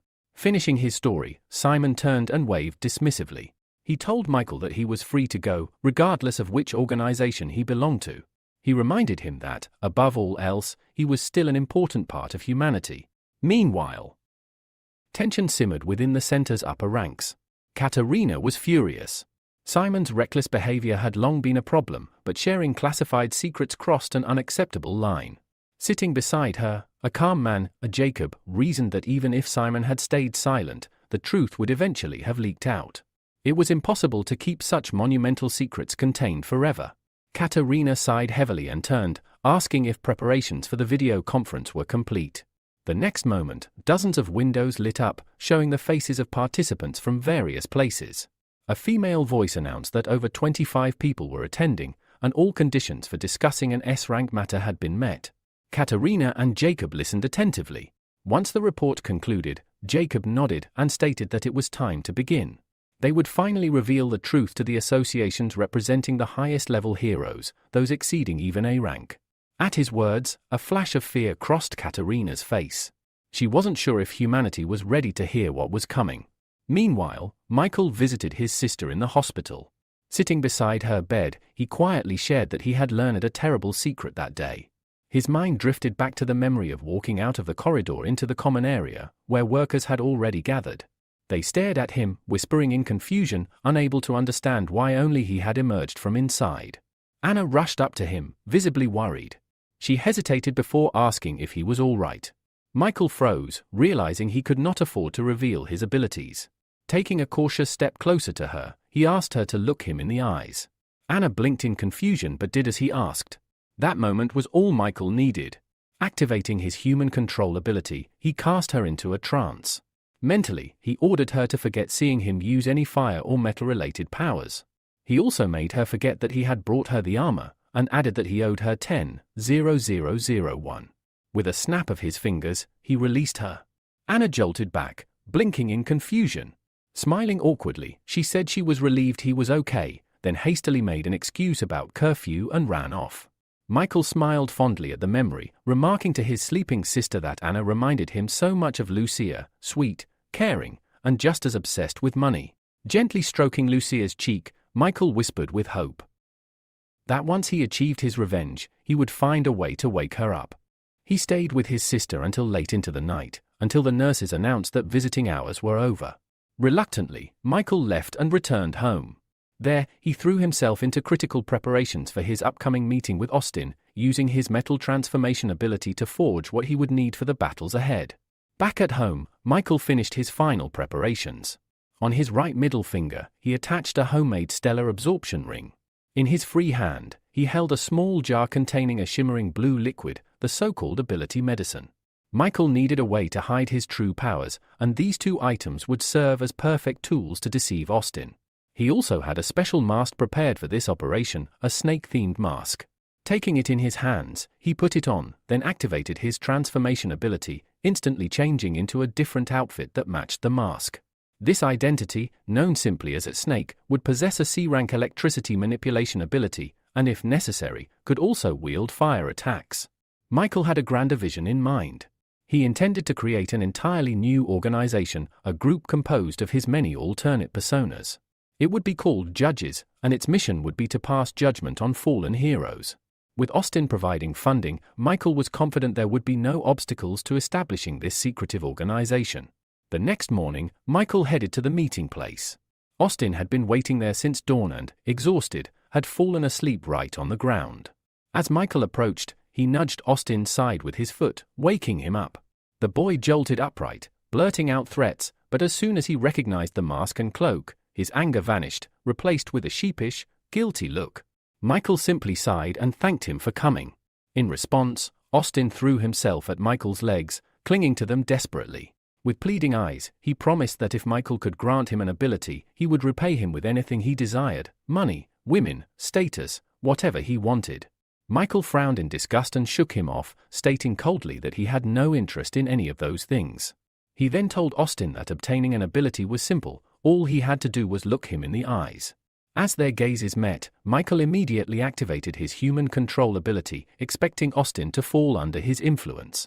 He quickly ordered Austin to reveal everything he knew about the blue pill. But to Michael's surprise, Austin remained silent. Frowning, Michael tested it again, commanding Austin to slap himself. Yet again, there was no reaction. A suspicion formed in Michael's mind: this boy must possess an ability of his own, and it was strong enough to block human control. Moving quickly, Michael raised his palm and lightly tapped Austin's forehead, unleashing a mental attack. Austin collapsed instantly, unconscious. Staring down at him, Michael recalled that when they first met in the bar, Austin had appeared weak and unremarkable. He hadn't imagined the boy could have any ability at all. Yet now, it was clear there was more to him. Deciding to test further, Michael used ability extraction on the unconscious boy, and to his shock, it succeeded. Reading the ability's description, Michael realized he had extracted an A-rank power called Resurrection, an ability that allowed its user to come back to life once after death, returning to the previous day. Smiling to himself, Michael pressed the green pearl to his chest, absorbing the new ability. He knew that Resurrection would prove invaluable in the battles ahead, potentially changing the course of his entire plan. After securing the ability for himself, Michael took out another ability pearl, one he had acquired at the corpse processing center. He carefully fed it to the unconscious Austin. When the pill had been fully absorbed, Michael commanded him to wake up.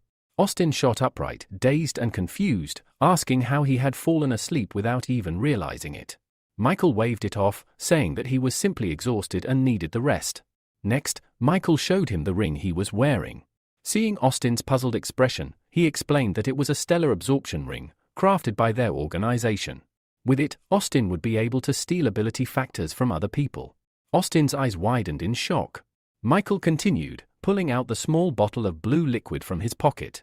He explained that their organization had developed special methods to transform ability factors into liquid ability medicine, a way for ordinary people to awaken powers. Tossing the bottle to him, Michael told him he could test it himself. Austin hesitated. It could be poison, he thought. But logically, if they had wanted him dead, they wouldn't have waited until today. Steeling himself, Austin chose to take the risk. He drank the contents of the bottle in one long gulp.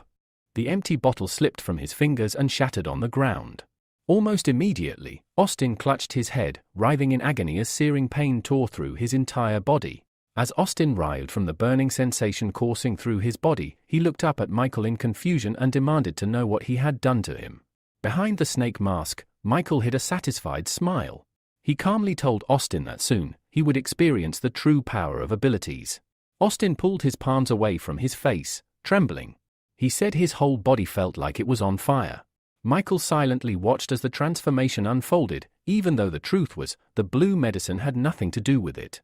It was Michael who was remotely controlling the pearl of ability he had implanted into Austin. Suddenly, the changes became visible. Austin's ears grew pointed and became covered in fur. His hands morphed into animal-like paws. Before Michael now stood a towering werewolf, much larger than an average human.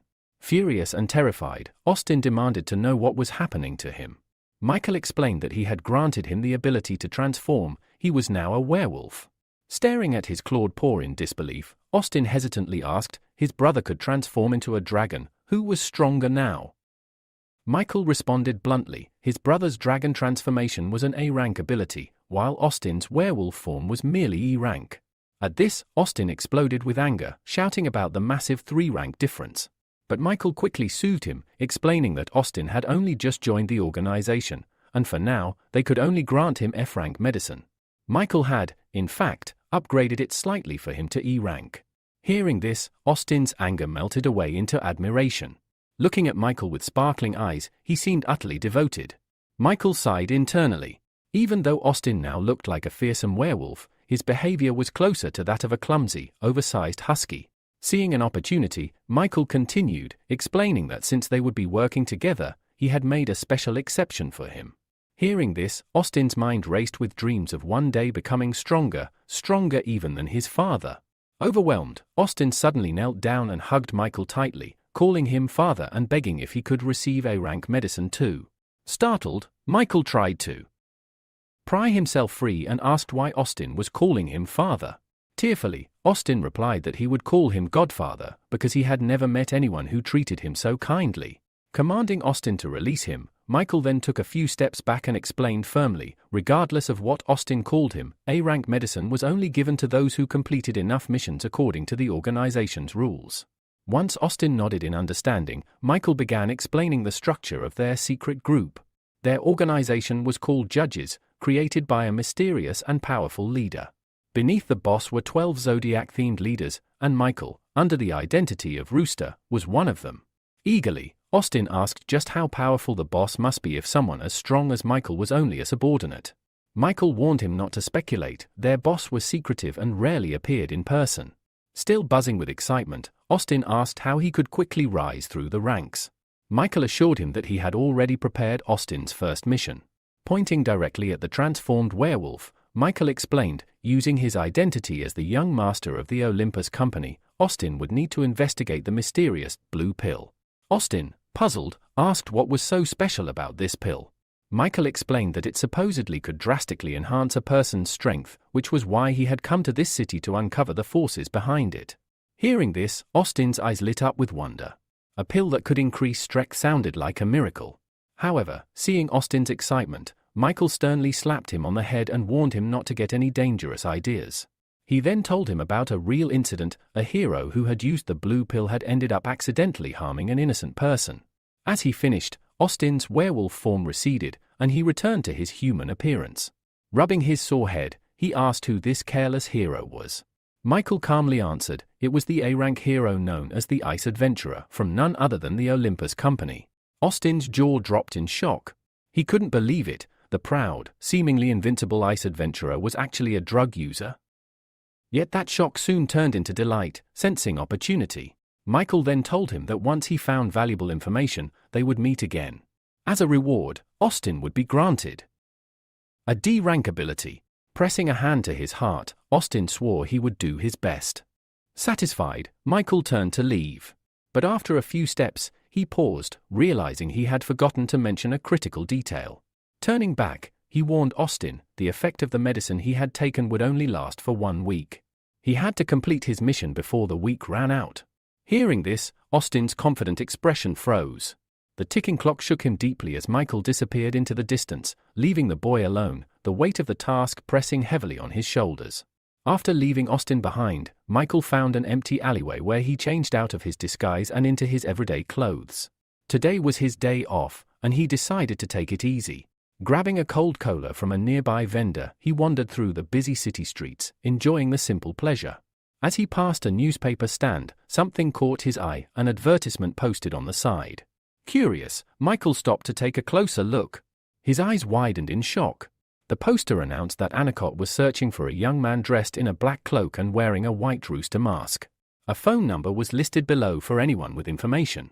Michael was so stunned that he choked on his drink, spraying cola onto the newspaper stand's wall. The angry shouts of the seller jolted him back to reality. Quickly apologizing, Michael tore down the wanted poster and hurried away. As he walked, studying the poster, he couldn't believe it. He had never expected that girl to go so far. Suddenly, he stopped. Up ahead, he spotted a group of men roughly dragging a familiar-looking girl into a side alley. Narrowing his eyes, he realized it was Anna. Quietly, Michael followed, staying out of sight. Whatever trouble she had gotten herself into again, it couldn't be good. In the dead end of the alley, Anna pulled away from the men and a stern-looking woman accompanying them. With clear irritation, Anna demanded to know who they were and what they wanted. One of the men, Edward, snapped at her to cut the act and return their young master's blade while they were still asking nicely. Anna blinked innocently and claimed she had no idea what they were talking about. She insisted she didn't even know how to wield a weapon, let alone steal one. But Edward's patience was wearing thin. He accused her of playing their naive young master all along, tricking him and stealing the precious Muramasa blade. Michael's eyes darkened. The Muramasa blade was rumored to be an S-rank legendary weapon. If Anna really had it, she would be in far more danger than she realized, and it would be almost impossible for her to get rid of it. Anna, realizing from Edward's words that the blade she stole was more valuable than she thought, tried to play dumb. She claimed she didn't even know the young master they were talking about and suggested they had the wrong person. Michael almost groaned aloud at how poor her acting was. Any bystander could tell immediately that she was guilty. The stern woman with the group, Vieta, spoke coldly, saying there was no point wasting time. It was time for more decisive measures. Following her cue, Edward drew his sword and advanced on Anna, while Vieta rapidly formed several hand seals, creating a clone of herself with impressive speed. Michael's expression turned serious. He realized immediately that these two were wielders of hereditary abilities above C rank, far stronger than ordinary fighters. Seeing no way to talk her way out, Anna summoned her storage bag and pulled out a B-rank fan. Brandishing it defiantly, she shouted that she wouldn't go down without a fight. With a powerful swing, she unleashed a gust of wind so strong it knocked Edward and the clone off their feet. Laughing triumphantly, Anna leaped into the air, riding the wind. Vieta narrowed her eyes. She wasn't about to let a thief escape so easily. She activated her own ability, and in an instant, her appearance transformed. The Mistress of Snow had awakened. The change was immediate and overwhelming. Dark clouds gathered overhead, and snow began falling in thick, heavy flakes. Michael, recognizing the escalation, frowned. This was getting dangerous. Just in case, he quickly changed back into his rooster costume. Anna, still floating, glanced down and realized with growing horror that the snowflakes weren't natural, they were moving with terrifying speed straight toward her. Concentrating her power, Vieta summoned a full snow typhoon. A swirling storm of sharp, icy flakes tore through the sky toward Anna. Michael felt a rare flicker of fear for the reckless girl. The power Vieta was using wasn't something an ordinary person could withstand. Below, the growing spectacle had caught the attention of passers-by. Many craned their necks to watch the dramatic aerial battle. A reporter on the scene quickly launched a live broadcast, urgently calling out for any nearby heroes to intervene. Meanwhile, Vieta's blizzard caught up to Anna. A powerful blast knocked her from the sky, and she plummeted, hitting the asphalt with a painful crash. Groaning, Anna raised her head slightly, dazed and vulnerable, as the snow continued to fall around her. Lying bruised on the cold asphalt, Anna looked up to see Vieta towering over her, a threatening glint in her eyes. In a cold, commanding voice, Vieta demanded that Anna return the stolen item at once. Gritting her teeth, Anna pushed herself upright. A sly smirk played on her lips as she pulled two small knives from her storage bag. Mockingly, she asked whether they had lost the gold blade or the silver one, promising, with false sweetness, to return whichever they had misplaced. Vieta had no patience left for games. With a flick of her fingers, she froze Anna's feet in solid blocks of ice, rooting her in place.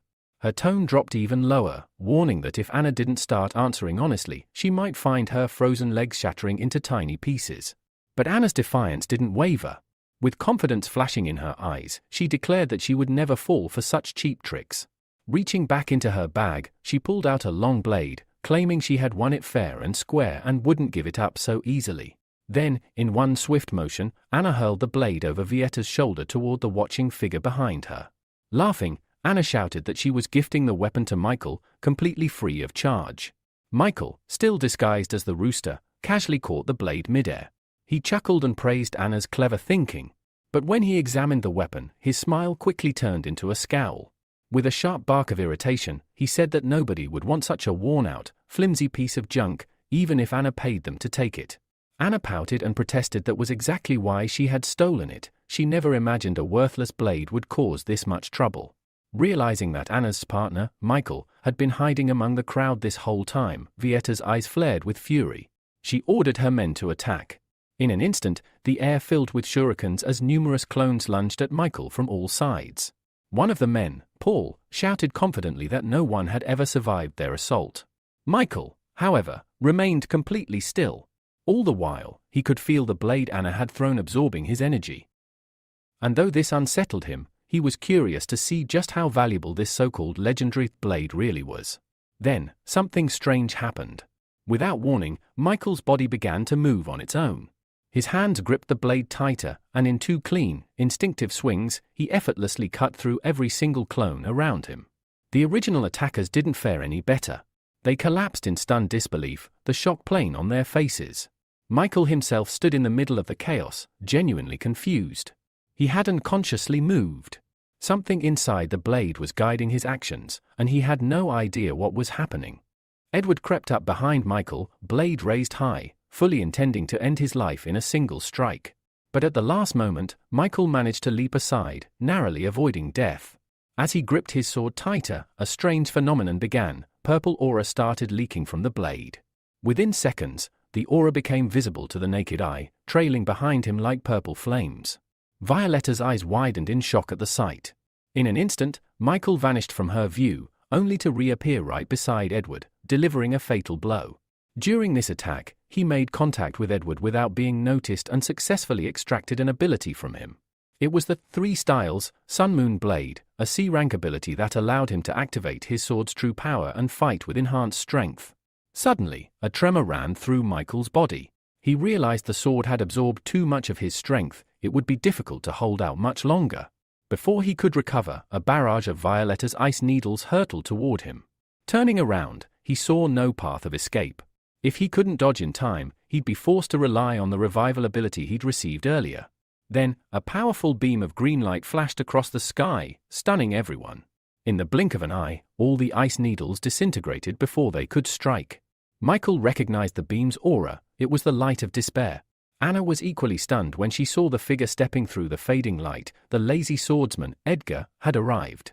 He stepped forward, facing Violetta directly, and declared coldly that while they might have ignored the lawlessness of her group in the 6th area, they would not tolerate open rebellion in the 1st. Violetta frowned, responding that they had come only to reclaim what originally belonged to them. At this point, Anna interjected angrily, shouting that her master was the one to blame. He had willingly given away his old blade. Violetta turned her attention to Anna, assessing the situation. She knew she couldn't stand against 2 A-rank heroes, so she prioritized her own safety. Ice needles began to swirl around Anna, trapping her.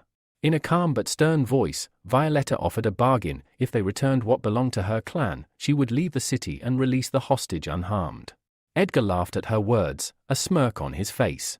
He said no one had promised her safe passage. This was the 1st region, a place one did not enter or exit so freely. Turning to his partner, Edgar asked him to handle Violetta while he checked the abilities of their masked intruder, Michael. The lazy swordsman moved forward, cautioning Edgar not to go too far, reminding him that the company had plans for the boy. Edgar brushed off the warning, claiming he understood perfectly. Then, with his fist raised, he charged at Michael. All Michael could do was raise his sword in defense. Edgar's punch was devastating, sending Michael flying several meters back. Anna screamed his name in panic. Violetta, seizing the opportunity, launched a sneak attack at Edgar, sending a storm of ice needles at his back. But his partner reacted instantly, summoning a blade of wind that neutralized all the needles in one sweeping strike. Violetta looked on in disbelief as a retaliatory beam surged toward her. She couldn't react in time. The blast hit her, and her body shattered into countless shards of ice. The swordsman clicked his tongue in mild irritation, muttering that he had missed. Anna, shocked, asked what he meant. Violetta had just been destroyed before their eyes. Pavel explained calmly, it had been an illusion. Violetta had escaped, but she couldn't have gone far. Looking around, Anna suddenly realized something else. Michael was gone. While everyone was distracted, he had slipped away, vanishing around the nearest corner. Now out of danger, Michael dropped the blade from his hand. It had drained all his strength, and he was left wondering how to deal with the current situation. Then, a sudden idea struck him. If this blade had come from a monster, maybe, just maybe, he could extract an ability from it. Determined, Michael placed his hand on the sword once more and activated his ability, Extraction. Moments after activating his ability, black cubes began pouring out of Michael's blade. A message appeared before him: "You have received 250 units of dark matter." Setting the sword aside, Michael stared at the cubes of dark energy, realizing that while he had failed to extract a new ability, he had instead acquired a significant amount of rare material. He examined the dark cubes thoughtfully. Based on their presence, he surmised that the blade's material must have been no lower than S rank. Holding one of the cubes in his hand, Michael pondered which of his abilities he could enhance in order to stand a chance against the dragon. After weighing several options, he chose the one that felt most strategic. Summoning a pearl containing the D-rank ability Metal Transformation, he brought it closer to the dark matter. The ability, in his estimation, offered the best potential in the current situation. In just a few seconds, the dark energy was fully absorbed into the pearl. Its color shifted from blue to emerald. A new notification flashed before him: Metal Transformation upgraded to A rank. Grants control over all metals within a 1,000 meter radius. Maximum controllable mass, 1,000 tons. Wasting no time, Michael pressed the pearl to his chest and absorbed the enhanced ability. Elsewhere, Violetta, still nearby, felt an unusual fluctuation in the energy surrounding the place she had just escaped from. Meanwhile, as the new ability surged through Michael's body, he lifted his head. He could now sense every metallic and concrete object in the area. Clenching his fist with satisfaction, he muttered, "Finally! I can fight on equal terms." Suddenly, a fierce barrage of ice needles flew toward him from behind. Without turning around, Michael raised his right hand.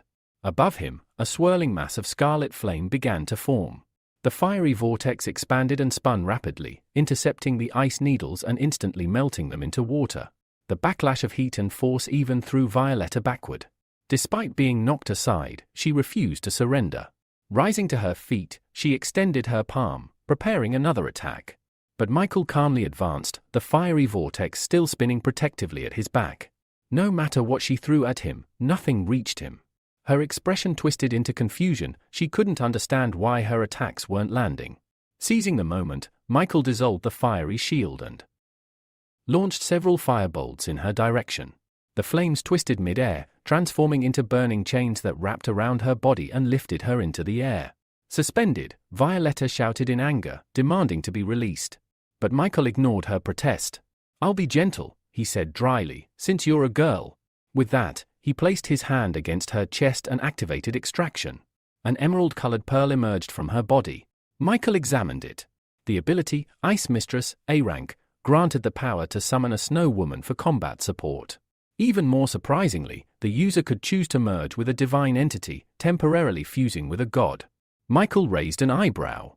He had hoped for a raw elemental ability, but a summoning power like this was exceedingly rare. Deprived of her core power, Violetta lost consciousness. The fire chains evaporated, and her body began to fall, but Michael caught her by the shoulder before she hit the ground.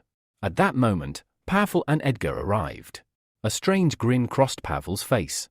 "Not the best place to flirt with a girl," he remarked, clearly amused. Behind him, Edgar frowned, his body tensing. He noticed something strange. The masked man's aura had changed. Michael calmly set Violetta down. "She was the mistress of ice," he said. "But she's been dealt with." Edgar stared at him in disbelief. "You? How could trash like you take down someone that strong?" Michael took a few steps forward, meeting their eyes. "You're welcome to find out for yourselves," he replied. Stopping just a few meters away, he asked with quiet intensity, "So, who wants to go first? Or are you coming together?" Meanwhile, the entire battle was being streamed live by Tim, a reporter broadcasting from the scene. His voice rang out with awe. "Ladies and gentlemen, we are witnessing something unbelievable. An unknown hero, wearing a rooster mask, is preparing to take on two A-rank heroes, alone." Throwing his fist into the air, Tim shouted, "This will be one of the most exciting battles yet." And Edgar heard every word. With a smirk tugging at his lips, Edgar addressed the audience, saying that no matter how much they tried to hype up the moment, he had no intention of teaming up with a lazy swordsman just to defeat Michael. Doing so would only damage the pride of A-rank heroes. Hearing that, Michael exhaled, clearly disappointed. "A one-on-two battle would have been more fun," he muttered. Edgar leaned toward his companion and whispered, "To defeat an enemy, you have to understand him first." The lazy swordsman gave a small nod. "I'm well aware." Then, Edgar pointed out something strange, the ring on Michael's finger. It didn't look ordinary, and Edgar suspected it might be the key behind his opponents mysteriously losing their abilities. They needed to be extremely cautious and watch his every move. Without hesitation, Pavel stepped forward, brandishing his blade. "Don't worry," he told Edgar. "I just want to see how this boy defeated the Snow Mistress." He raised his voice for all to hear. "If you can beat me, then the Black Dragon will face you next." Michael gave a nod and gestured for him to come forward. "Go ahead. Let's see what you've got." Pavel didn't need any more encouragement. He lunged forward, swinging his sword and unleashing a powerful stream of energy. Michael didn't move. Instead, he summoned a blazing wall of fire to block the attack. As the flames erupted, blinding his opponent's view, Michael darted behind Pavel and struck. But Pavel sensed him in time. He turned quickly, parried Michael's strike, and their blades clashed. As they did, the flames around Michael's weapon began to morph, twisting and binding around Pavel's sword. The older man's eyes widened. "No one controls my sword," he roared. With a heavy step and sheer willpower, he broke the flame's grip and swung again. The force of his attack sent the fire hurtling back toward Michael. Caught off guard, Michael was thrown backward. He crashed to the ground but quickly regained control of the flames and redirected them, forming another massive wall between himself and Pavel. Within seconds, Michael had made two critical observations. First, Pavel's sword was forged from monster materials. It wasn't metallic. Second, there was nothing else on Pavel's body he could manipulate with his metal control. At this rate, there was no way he could win unless he did something drastic. Then, an idea hit him. He quickly retrieved two pearls, one containing the Snow Woman's ability and the other human control. He hesitated, considering his options, and ultimately crushed the Snow Woman's pearl, feeding its fragments into the other one. As the shards merged into the second pearl, its glow intensified. A notification appeared: Human Control Ability, Rank A, allows illusionary manipulation of A-rank targets. Can brainwash targets below A rank and borrow their powers for up to 10 years. Grants temporary control over a target's body for up to 2 hours. Michael studied the purple pearl in his hand. This could actually turn the tide. Meanwhile, behind the wall of fire, Pavel's voice rang out impatiently. "What are you doing over there?" "Our fight's not over." Michael opened a small window in the wall and smiled. "Don't be so impatient." Then, without warning, he activated his newly enhanced ability, Human Control, and sent his consciousness into Pavel's mind. The effect was immediate. Pavel staggered, his legs barely holding him up. Confusion spread across his face as a strange weakness crept through his body. Then came the illusion. In his mind, Pavel saw a young girl standing before him, her face strikingly similar to his own. She wore a delicate yukata and looked at him with sorrow. "Brother," she asked softly, "are you really going to raise your sword against me?" His eyes widened in disbelief. Regret flashed across his face. Slowly, she stepped forward and reached out, her hand brushing his cheek. At that moment, the illusion cracked. With a growl, Pavel broke free from the manipulation. He slashed through the mental fog and struck, cutting through a blade Michael had conjured from his palm. The illusion shattered. The swordsman smirked. "I suspected it. You're using more than one ability, aren't you?" Taking a step forward, he attacked again. Michael barely avoided the strike, jumping back. "Too bad you realized it too late," Michael replied. "Though I'll admit, I didn't expect someone who mastered the Storm's Word technique to have such a glaring weakness." But the truth was, Pavel couldn't replicate that same precise strike again. The mental attack had left its mark. He was clearly weakened. Completely drained from the mental attack, Pavel collapsed to the ground, leaning on his sword for support. Gasping, he confessed in a trembling voice, "That was my sister. I won't let anyone mock her memory." Gasps spread through the audience. Their once proud champion now looked utterly defeated. For many, hope wavered. Doubt crept in. Could even the lazy swordsman lose? But not all had given up. There were still loyal fans who believed in him to the end, cheering as loudly as they could. Back in the commentary booth, the stunned reporter raised the microphone to his lips. "Ladies and gentlemen, the lazy swordsman, he's fallen. He looks completely drained. It must have been a powerful mental attack. There's no other explanation for how someone so strong could collapse like this." Without blinking, the reporter continued his analysis. It's clear now. All this time, he was afraid of the enemy's metal-based ability. But he never could have predicted that Michael would have two abilities. If we're being realistic, this fight may already be over. Just as he finished speaking, Anna jumped up in her seat, overjoyed. Yes, Michael! Keep it up, she cheered, bouncing on the spot. In the short time since the fight began, she had genuinely started worrying about her new ally, the same ally who owed her 10,000,001. Michael could clearly hear her, and a sarcastic thought crept into his mind: she doesn't care about me. She only cares about getting paid. At that moment, the black dragon stepped up beside the fallen swordsman. Without taking his eyes off Michael, Pavel muttered, "I did my job." He was forced to use his trump card. Then he looked up at his partner and warned, "Don't look him in the eye. If you do, you'll see the person you love most. That's the illusion trap." The dragon gave a solemn nod and stepped forward. Purple flames erupted from his body, wrapping him in a fiery aura as he approached Michael. His transformation was already beginning. As he stopped a few feet from Michael, our hero greeted him with a confident smirk. "I've been waiting for you," Michael said, voice calm. The man didn't respond, he simply studied Michael carefully, his amber eyes scanning every detail. Then his body began to shift. His features sharpened, his pupils narrowed into dangerous slits, claws extended from his fingers, and a powerful tail uncoiled behind him. His dragon form was awakening. Finally! He spoke. "This fight, it means something. Let's raise the stakes."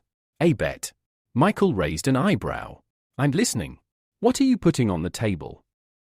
Edgar's eyes narrowed. "If you lose, you'll hand over your ring and tell me its secrets."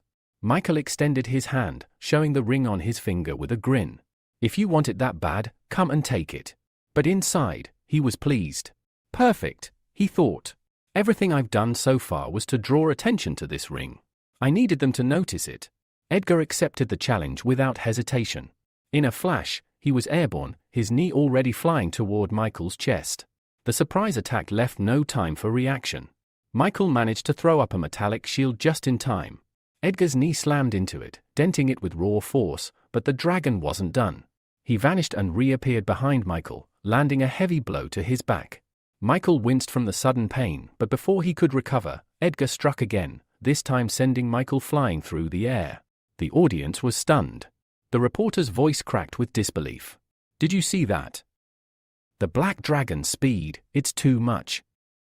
The metal around him can't keep up." Michael crashed into the ground with a thud. Edgar stood tall, a triumphant grin spreading across his face. "Is that it? I expected more from someone with two abilities." Michael groaned, rising to his feet slowly, one hand pressed to his stomach. His mask was cracked, deeply. His breathing was heavy. He's too fast, Michael thought grimly. And his scales are absurdly tough.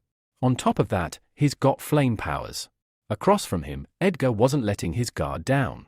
He analyzed Michael carefully, eyes locked onto his every move. "You've got grit, I'll give you that," he said. Still standing after that kind of hit. Michael realized Edgar wasn't planning to strike right away. He'd been given a brief window, a moment to act. And he seized it.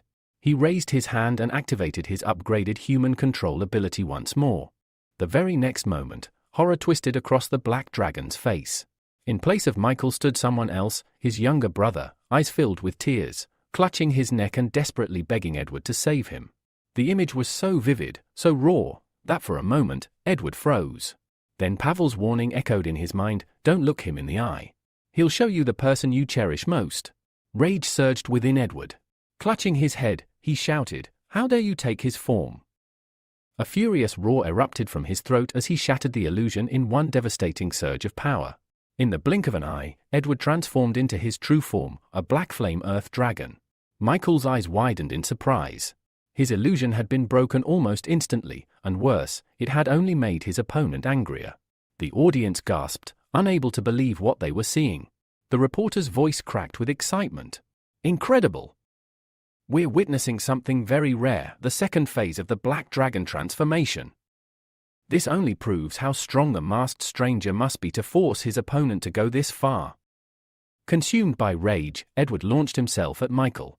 "You better be ready to die." Thinking fast, Michael used his metal control to create a massive, spiked shield in front of him. But Edward was not an ordinary opponent.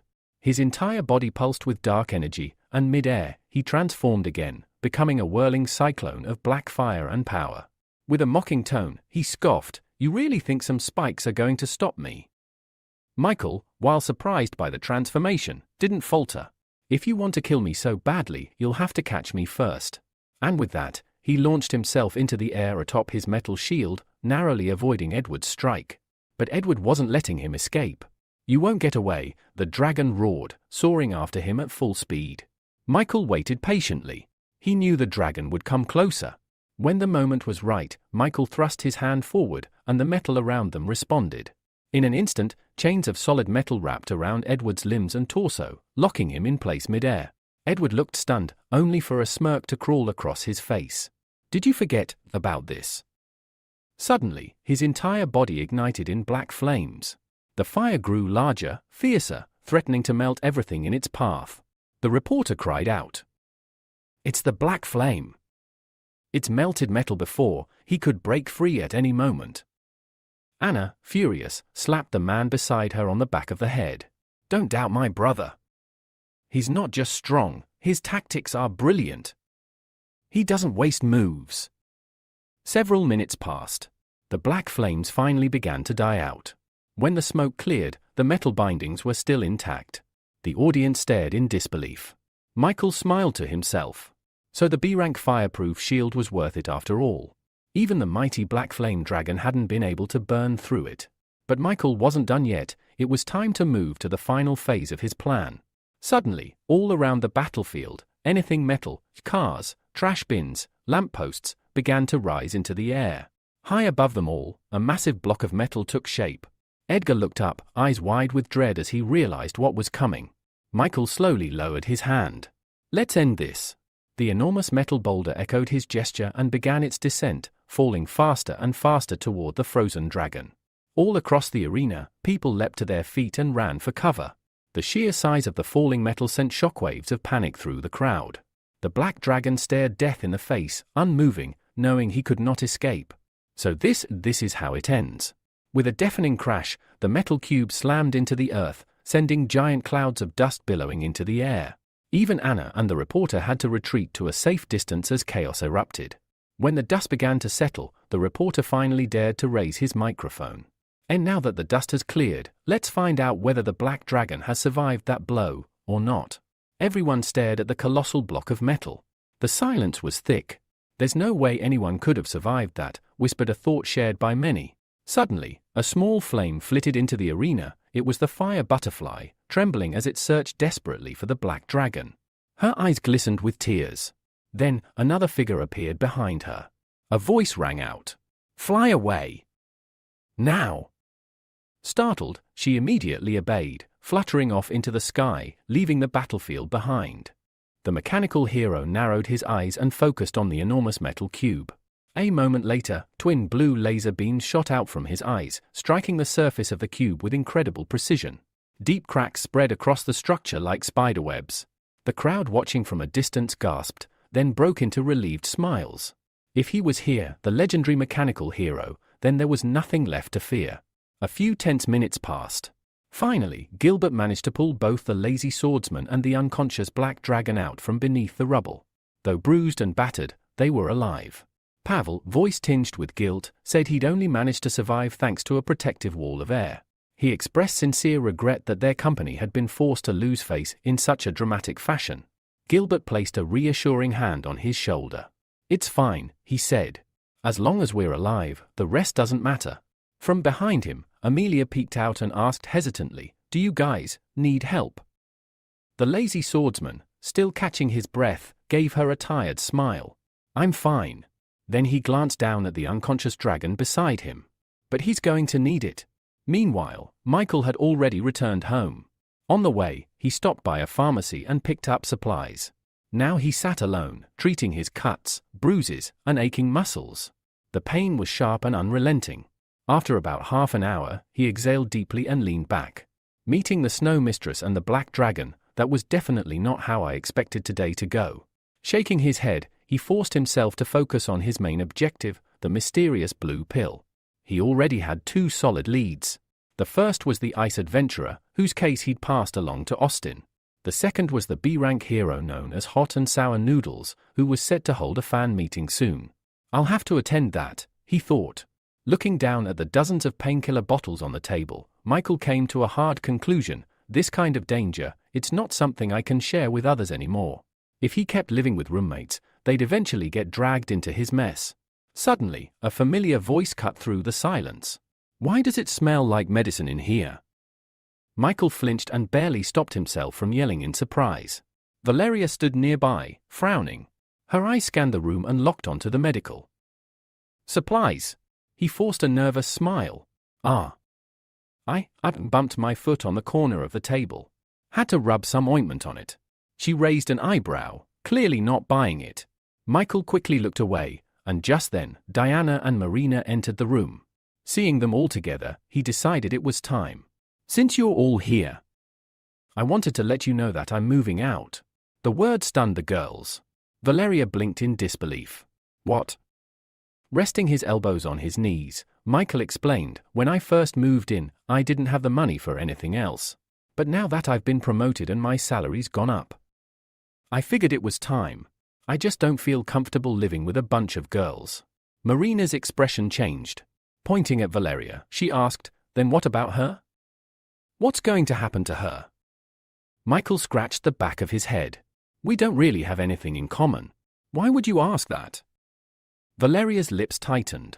Without saying a word, she turned and walked silently to her room, closing the door behind her. The silence she left behind was heavy. Marina sighed. Well, if that's your choice, we can't stop you. We all have each other's contact numbers, so call us when you're free. Michael nodded. Of course. I'll treat you all to a good meal before I go. Think of it as a farewell dinner.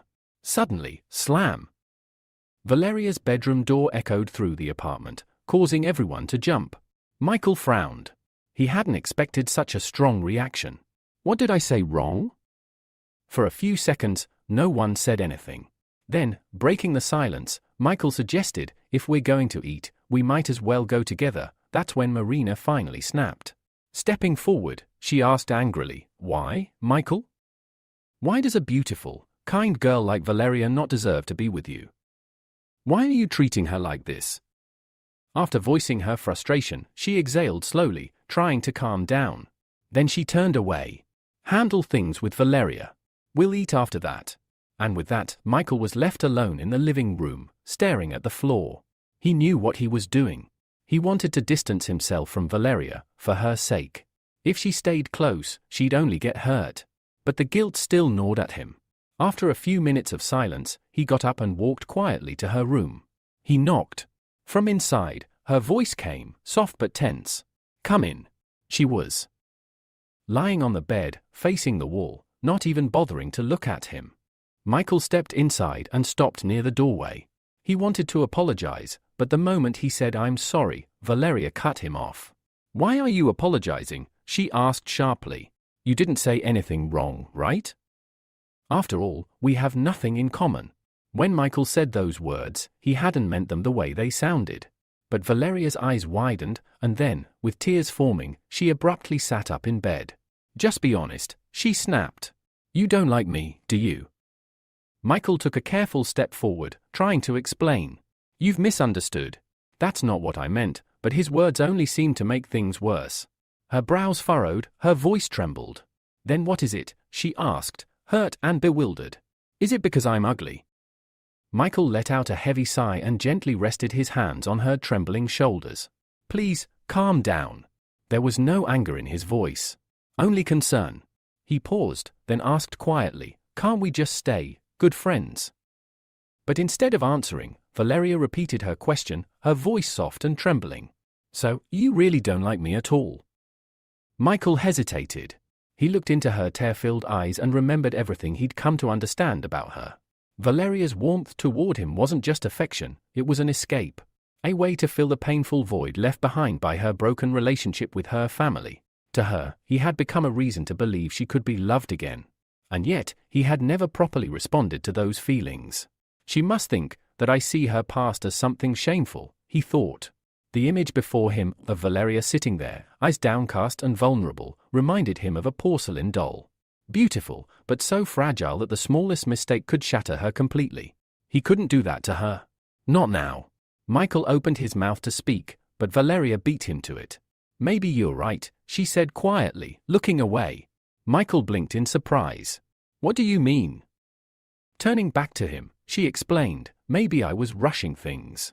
I thought, after the kiss, that we had already found each other in our hearts. She stood up and slowly approached him, her voice trembling with hope. I know maybe now's not the right time. But I don't want us to become strangers, Michael. So, can you be my first real boyfriend? Her words weren't confident, they were pleading. There was desperation in her eyes, like this was her last chance to hold on to something real. And seeing that, Michael couldn't say no. While Michael was confronting emotional turmoil, Austin was already deep in the field, executing his mission. His brilliant plan? Lure David, the ice adventurer, into a nightclub and get him drunk. Simple, but effective. He watched the hero like a hawk all night, internally grumbling that if it weren't for his new godfather backing the investigation, he wouldn't have to blow so much cash just to get intel. Hours passed. Finally, David dozed off on one of the plush couches, completely out cold. Austin didn't waste a second. Moving with precision, he crept closer and began rifling through David's pockets, searching for anything that looked like the infamous blue pill. That's when he found a small, strange case. He was just about to open it, when David's eyes snapped open. What the hell are you doing? He asked sharply. Austin's heart practically stopped. But his instincts kicked in. Keeping a straight face, he quickly pulled out a cigarette. Looking for a light. Lost mine, he lied with a strained smile. David stared at him for a beat, then wordlessly handed over a lighter. Where'd the girls go? He asked. Austin, now lighting the cigarette with shaky hands, forced a casual grin. They're in the next room. I can even ask the one you like to join you in the bath. That seemed to please the adventurer. He smirked and got up, heading toward the bathroom. An hour later, with muffled voices and laughter echoing from behind the closed door, Austin slipped back into the room. He got straight to work, tearing through their belongings until he found the strange case again. Opening it, he carefully pulled out a small blue cube. It was smooth and faintly aromatic. Is it candy? He wondered. Gum? But the scent, though pleasant, wasn't sweet. It was something unnatural. Something dangerous. For a split second, he felt a strong urge to eat it. Just a tiny bite. But he stopped himself. Focus, Austin. This is the pill. As he examined the cube more closely, he noticed something, a broken edge. His eyes widened. This is it. The actual blue pill. Suddenly, a scream echoed from the bathroom. A girl's voice. Sharp, frightened, then abruptly cut off. Austin froze. For several long seconds, he didn't dare move. Finally, he slammed the case shut, shoved the cube into his pocket, and quietly put everything back in place. Then, with measured steps, he approached the bathroom door. David, he called out, knocking softly. Everything okay in there? The door opened. David stood in the doorway, face pale, lips tight. The tension in the air was unmistakable. Austin's eyes flicked past him, toward the bathroom. Something felt off. Peering over David's shoulder, his blood ran cold at the sight beyond the door. Tell me this isn't what I think it is, Austin whispered, a sliver of hope in his voice. David stepped into the room, began grabbing his clothes in a rush, and muttered, "You're not wrong. She's dead." Austin stared at him in shock. "Then you need to leave. Now," he said. "I'll handle things from here. I'll get someone from the company." David gave a brief nod, finished dressing, and without another word, stormed out of the room, completely ignoring Austin. Now alone, Austin collapsed onto the sofa, exhaling sharply. Relief washed over him, not because of what had happened, but because David hadn't realized what else he'd done. If he had? Austin was certain his own corpse would be lying next to that girl's. Meanwhile, David had already made it down to the parking lot and gotten into his car. But the moment he closed the door behind him, the fury he had been holding in finally erupted. With a guttural growl, he yanked the strange pill case from his pocket and hurled it at the windshield. The latch burst open on impact, and the contents scattered wildly across the car interior, blue cubes, glinting under the dashboard lights. David gripped the steering wheel tightly, chest heaving. This wasn't the first time. Every time I take these pills, I lose more control. His strength, the very thing that made him powerful, was slipping further and further from his command. He shut his eyes tightly and tried to slow his breathing. He needed to calm down. If he didn't, something else, something worse, could happen. Then, his eyes flicked to the scattered cubes. He started counting them. 1, 2, 3. His heart skipped. One's missing. Frowning, he frantically patted down his jacket, searched his pockets, checked the seat crevices. Nothing. After a minute, he leaned back in the seat, exhaled hard, and shook his head. Forget it. There were only a couple of days left before the next game. It's not worth spiraling over. The next day, Michael reached out to Alex and asked for help moving. Now, the two of them were riding in a car together, Michael driving, while Alex chattered non-stop in the passenger seat. But why the sudden move? Alex asked, clearly fishing. You had such great neighbors. Michael sighed, clearly annoyed. I was delusional, that's all. Living next to girls isn't as amazing as people think, it's just inconvenient. Alex chuckled. That inconvenience is exactly what makes it interesting. Michael gave him a deadpan glare. You seriously need to stop filling your head with pervy nonsense. But Alex just grinned wider, entirely unbothered. A few minutes later, they pulled up to an enormous mansion. Alex's jaw dropped. Dude, where did you get the cash to rent a place like this? Michael, carrying one of the boxes, answered casually. My adopted son gave it to me. Alex raised an eyebrow. Right. And I'm the king of the underworld. Just say you won the lottery, man. It didn't take long for them to unload everything. Once the last box was set down, Alex gave a lazy wave and left, leaving Michael alone to settle in. The very first thing he did? Collapse onto the massive bed in his new bedroom. But then a thought hit him. He had never activated the summoning ability from the Snow Woman's golden pearl after the battle with the Black Dragon. He sat up and summoned the pearl into his palm. Though he had already spent some of its dark energy to improve the human control ability, the power still remained at a C-rank level. Holding his hand out, Michael activated the summoning skill. Within seconds, a chilling breeze swept through the room, and a figure began to materialize. The moment he saw the spirit's form, he froze. Instead of a fearsome entity or elegant warrior, a small, delicate lowly-looking girl stood before him. As soon as she appeared, the room's temperature plummeted. Frost crept across the windows, and Michael shivered violently. He sneezed, arms wrapped around himself. The girl, her pale hair and icy aura unmistakable, tilted her head in concern.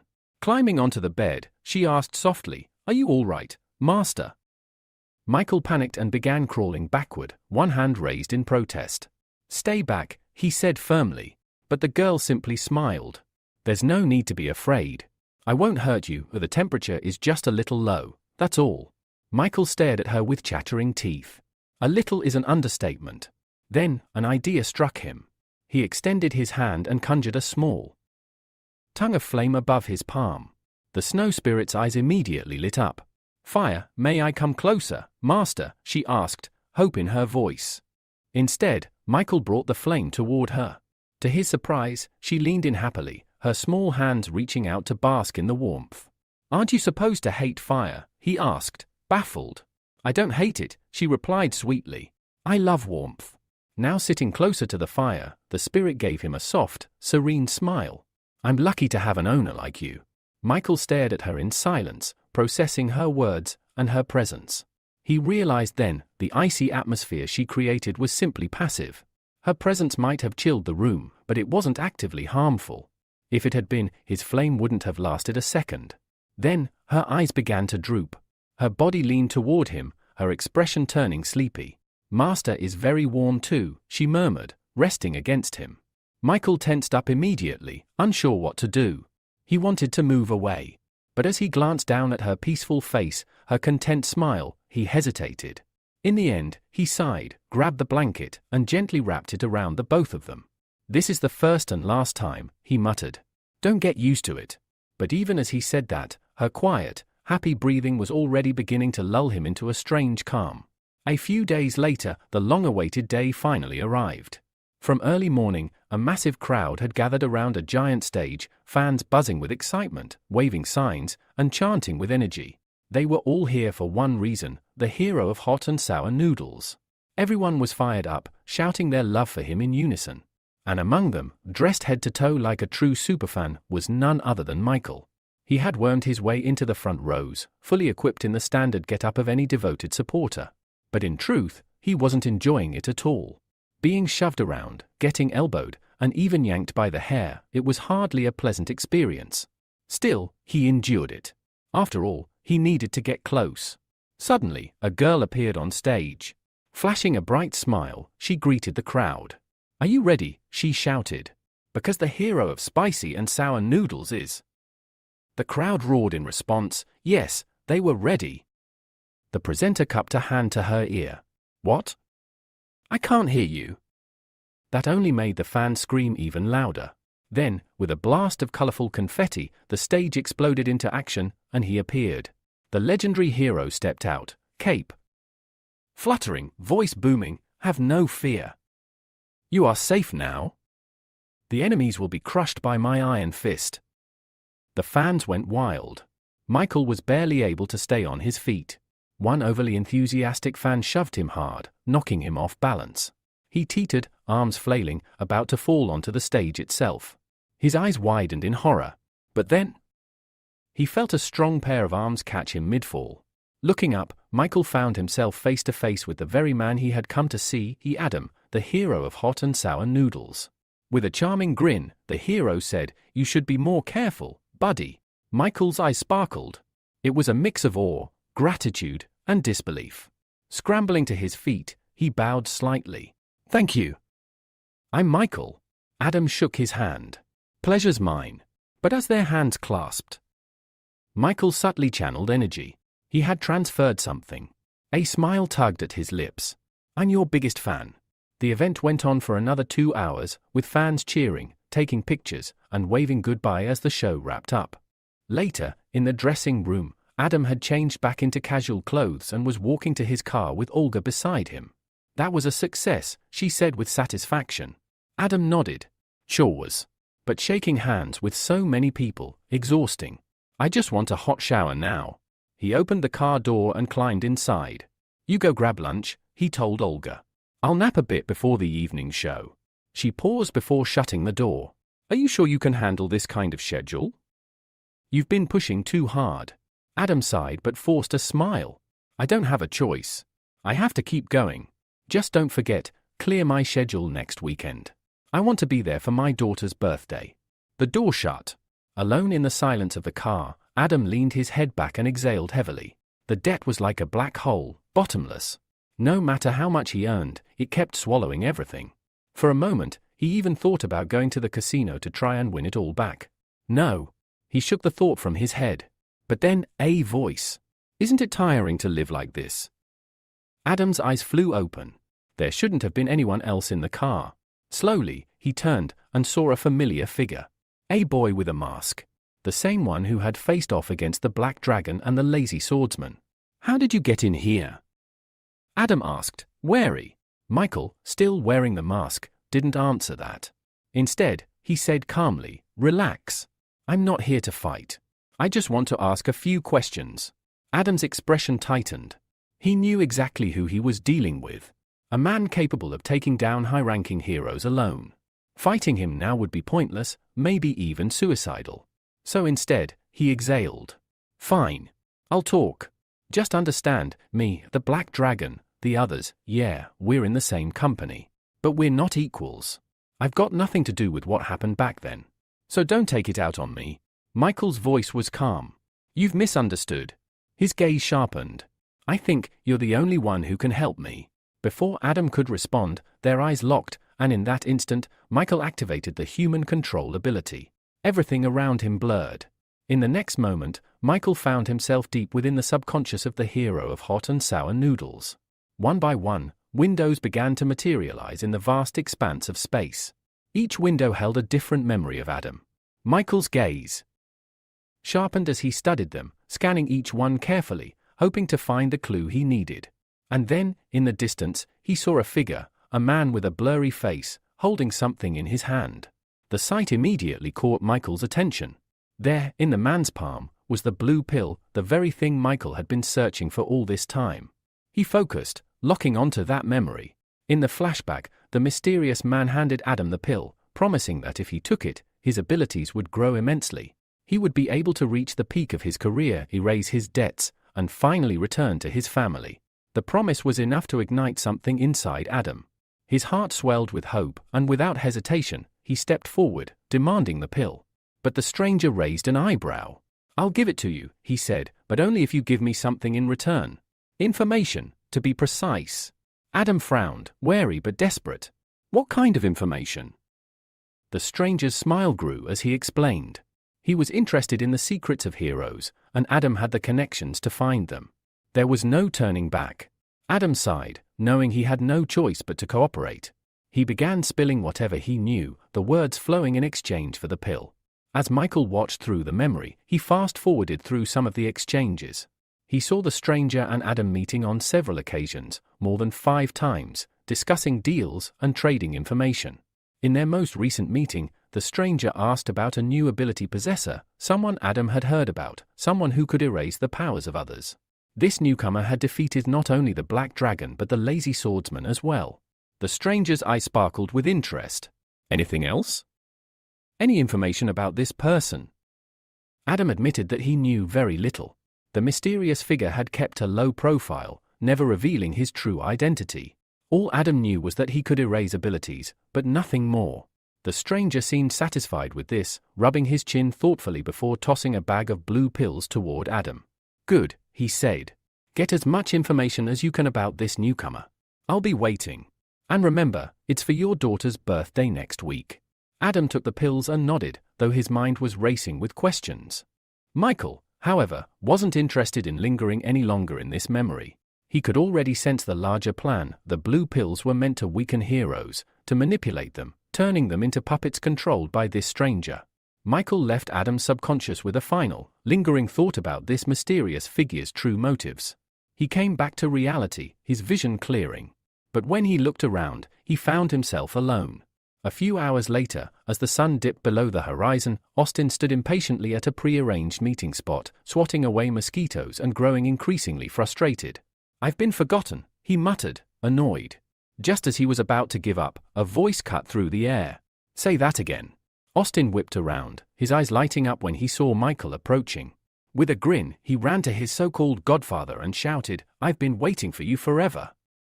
Without wasting time, Austin pulled a small box from his pocket and opened it, revealing the blue pill inside. He held it up, his face beaming with pride. "I worked hard for this," Austin said. "Got it from the ice adventurer himself." Michael took the pill from him, inspecting it closely. It looked identical to the one he'd seen in Adam's memories. Austin went on, explaining that the reason David had killed a man was because of the effects of the pill. "It's that dangerous," Austin said, his voice cautious. "But what are the side effects like, really?" Michael didn't hesitate with his answer. In their pursuit of power and glory, heroes will do anything. Side effects won't stop them. The temptation is too strong. Austin nodded in agreement. These people don't deserve to be called heroes. Michael chuckled darkly at his words, before throwing his own question back at him.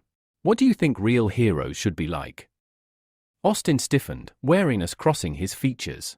The question felt like it carried the weight of something much bigger, expectations, and his heart skipped a beat. Placing a fist over his chest, Austin spoke with conviction. "A true hero is someone who understands the weight of responsibility. The greater the influence, the more they owe to the world. Heroes don't betray their faith for power. They live to save humanity, no matter the cost." Michael studied him for a moment, then gave a soft chuckle. That's one way to look at it. But deep down, Michael knew Austin's version of a hero was far from the truth. Michael couldn't help but shake his head in frustration. He had been foolish to trust a guy who was merely parroting a quote from some bizarre movie. Pushing the thoughts aside, he reached into his pocket and pulled out a flask containing a red liquid. Without hesitation, he tossed it to Austin, remarking that, despite his earlier actions, he had really made an effort to reward him. "This potion," Michael said, "will raise your ability to D-rank." Austin's face twisted in displeasure. "D-rank? Is that all? I deserve more for my efforts than this." Michael, ever calm, extended his hand to the boy and said, "You need to gradually raise your rank. Don't rush for instant success. But if you are dissatisfied, you can return the potion. Austin's expression tightened, but he forced a smile. It's fine, he said. Thanks for the generosity. He uncorked the flask and gulped down the contents. His face scrunched in disgust as the potion left a sickening aftertaste. Why does this taste like ketchup? Austin complained. Michael shrugged nonchalantly. Just imagine it's something better. He then approached the boy, placing a hand on his back as he prepared to try something. From his palm, he summoned 2 E-rank ability pearls, merging them.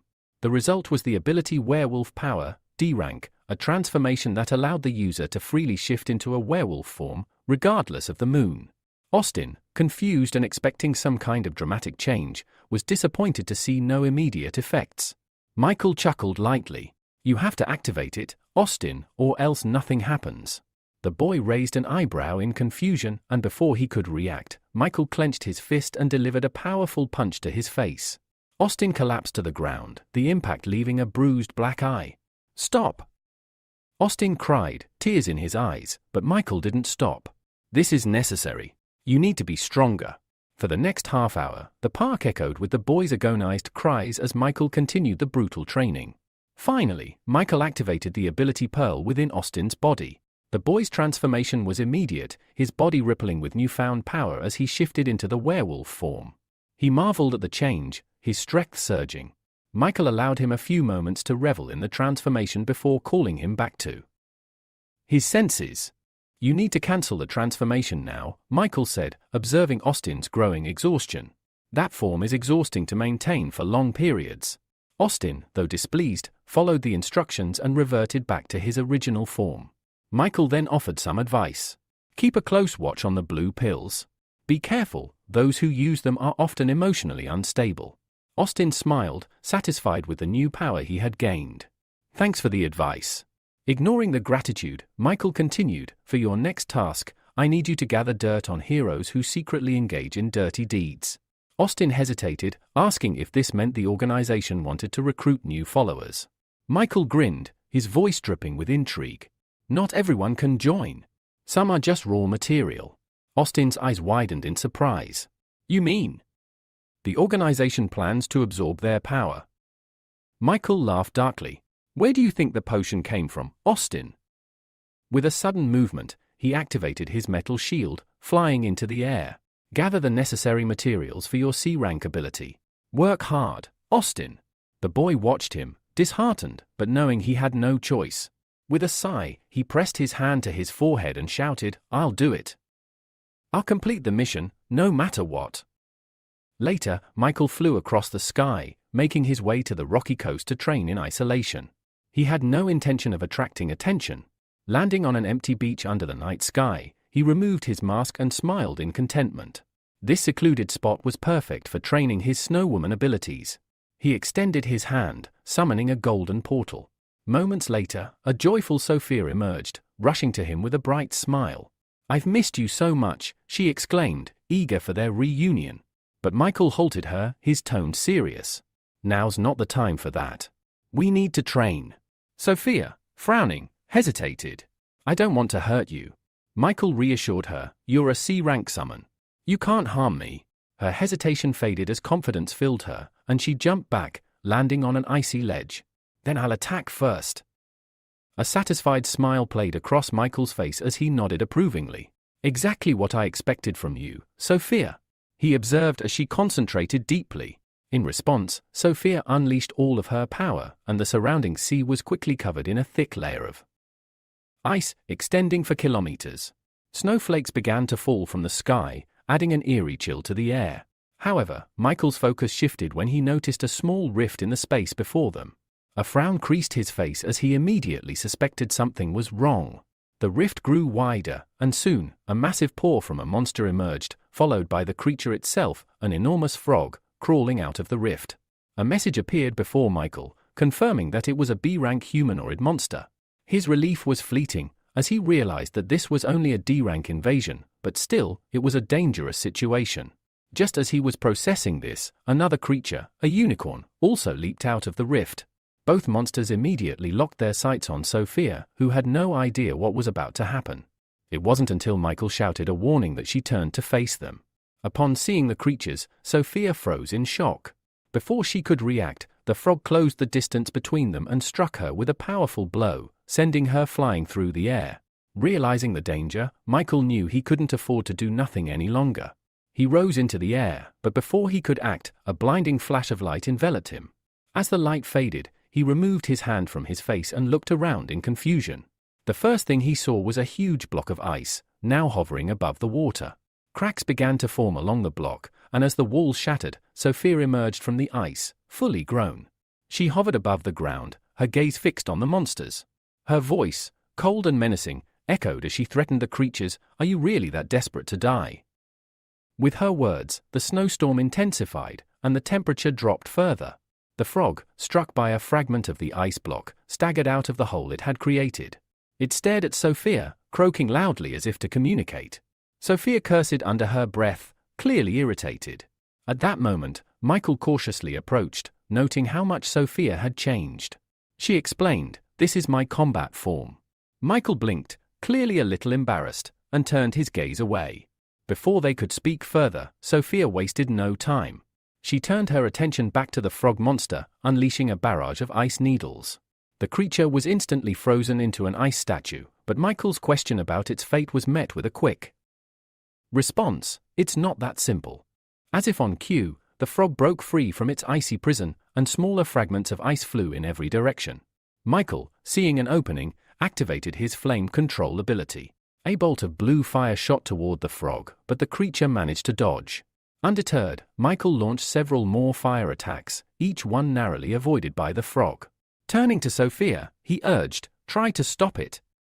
Sophia nodded and created more ice needles, this time pinning the frog to the ground, restricting its movements. Taking advantage of the moment, Michael used his fire ability once again, creating several fireballs that engulfed the frog. The creature let out a painful roar, but moments later, it was over.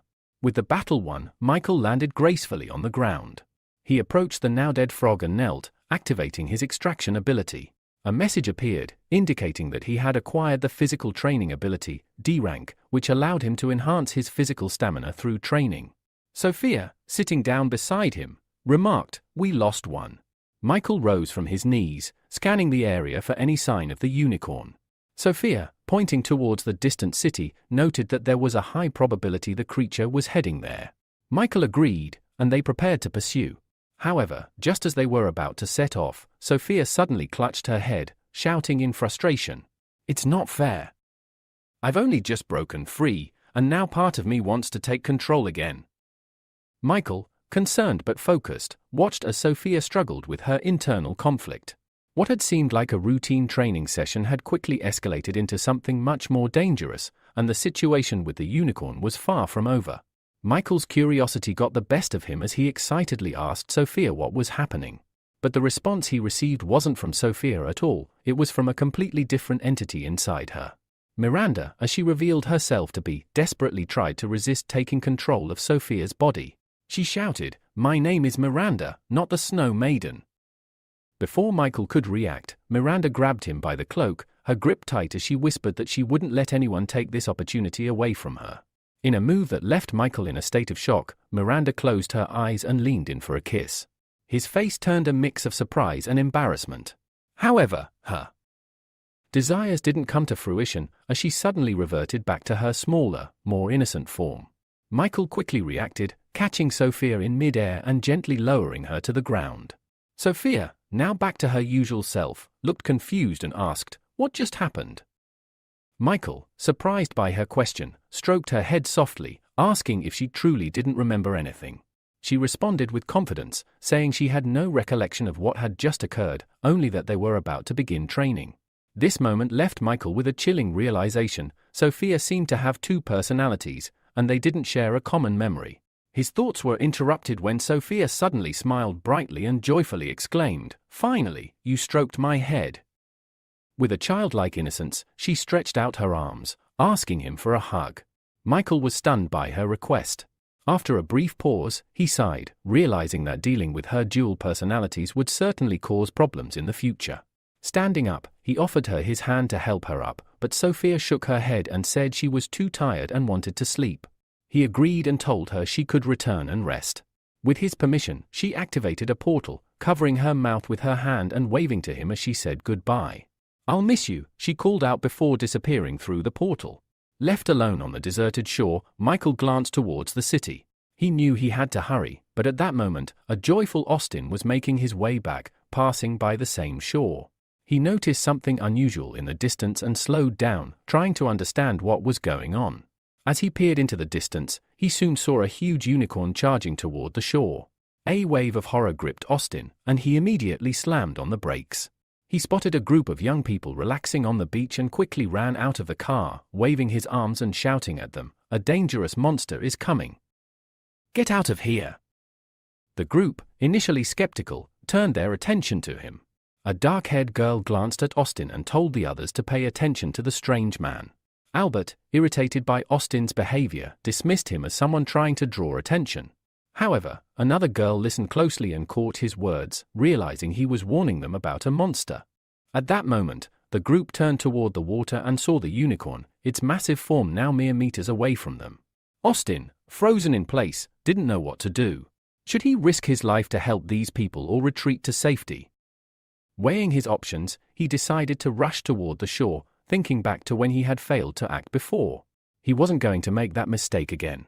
Before he could make it far, the situation became even more dire. Pina, one of the beachgoers, was swept into the sea by a powerful wave. Frantically, she reached out for help, and Kevin, another boy, appeared beside her, pushing a log toward her. "Grab onto this," he told her. However, just as Pina reached out for him, a huge unicorn emerged from the water, its jaws snapping around Kevin's hand. The unicorn lifted him high into the air, and in the blink of an eye, Kevin lost his arm to the beast's powerful bite. With a final scream, Kevin was dropped back into the water, and the unicorn dove after him, creating another massive wave. By now, Austin had reached the water and dove in, swimming desperately toward Pina, who was clinging to the log. He shouted at her to hold on, assuring her that he would help her to safety. As she cried, the scene around them grew even more chaotic. As Kevin was dragged into the sea, he cried out for Austin to save him first. But Austin, without hesitation, stretched out his hands to Pina, telling her he would save her first. He urged her to swim to him as quickly as possible before the monster returned. Pina, terrified of the unicorn, closed her eyes and jumped toward Austin, shouting that she was scared. Within minutes, Austin had Pina safely ashore, all the while wondering how someone so slender could weigh so much. As they reached safety, the sound of an approaching helicopter filled the air. The doors opened, and a live broadcast began. The reporter announced that the station had received numerous reports of a monster and huge waves near shore number 8. Turning the camera to Austin, who was holding Pina in his arms, the reporter stated with relief that they had miraculously escaped danger. The reporter, Alexandra, recognized Austin as one of the most famous internet personalities, young Mr. Austin. Meanwhile, back in the gym, Edgar was working out and venting his frustration over his father's decisions. As he did a set of abdominal exercises, he complained about the ice adventurer and the mechanical hero, saying it was better to work out than follow such people around. His friend, Pavel, chuckled and told Edgar to stop being jealous. But suddenly, Pavel's face twisted in horror as he shouted, "You need to see the live broadcast. There's a monster on the shore, and your brother is there." Edgar immediately froze, disbelieving the news. He couldn't believe his ears. He refused to believe it at first, thinking that his little brother Austin would be too scared to face a monster. But when the image was zoomed in, Edgar's heart sank. Austin was indeed there, and the unicorn was closing in on him fast. Alexandra said with urgency that if the heroes didn't arrive soon, the monster would catch up with Austin and Pina. Edgar, panic rising, screamed at the TV, begging Austin to run. But his voice could not reach his brother. At that moment, Austin looked over his shoulder and saw the monster fast approaching, its terrifying presence looming. Pina clung to him as they raced against time, but Austin, determined to save her, made a shocking move. Much to Edgar and Pavel's surprise, Austin transformed into a werewolf. His powerful body increased his speed significantly, and he surged ahead, defying the monster's pursuit. Edgar watched in disbelief, stepping back as the realization dawned on him, his brother wasn't just a regular human, he had the power to transform into a monster. Austin's transformation gave him the upper hand. In an instant, he was at a safe distance with Pina in his arms. He set her down gently and told her with a reassuring smile that she no longer had to worry about her safety. Before Pina could fully process this, Austin turned and rushed toward the unicorn. He moved with speed and confidence, fully aware of his new powers. Meanwhile, Michael had also arrived at the shore, pulling a drowning man from the sea. He turned his attention to the battle between Austin and the unicorn. With a smile, he created metal spikes, eager to see how his godson would fare. Austin, now fully in his element, chased after the unicorn with a smirk. He grabbed the unicorn's leg and, with a flash of determination in his eyes, said, "Today's a great opportunity to test my new technique." The unicorn attempted to dive under the water to shake him off, but Austin held on tightly, refusing to let go. In a move that stunned everyone watching, Austin began to spin at high speed, dragging the unicorn along with him.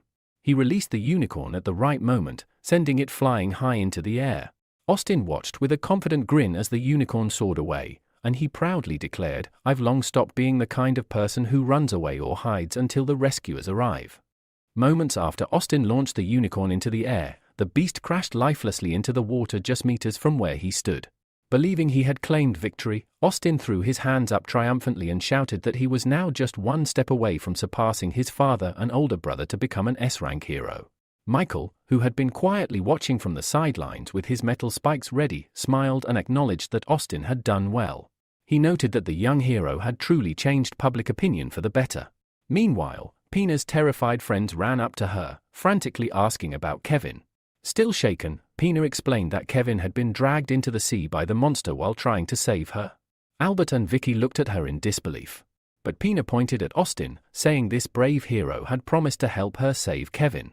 Suddenly, the calm was shattered. The water below began to swirl unnaturally. Austin froze in confusion. Hadn't the monster already been defeated?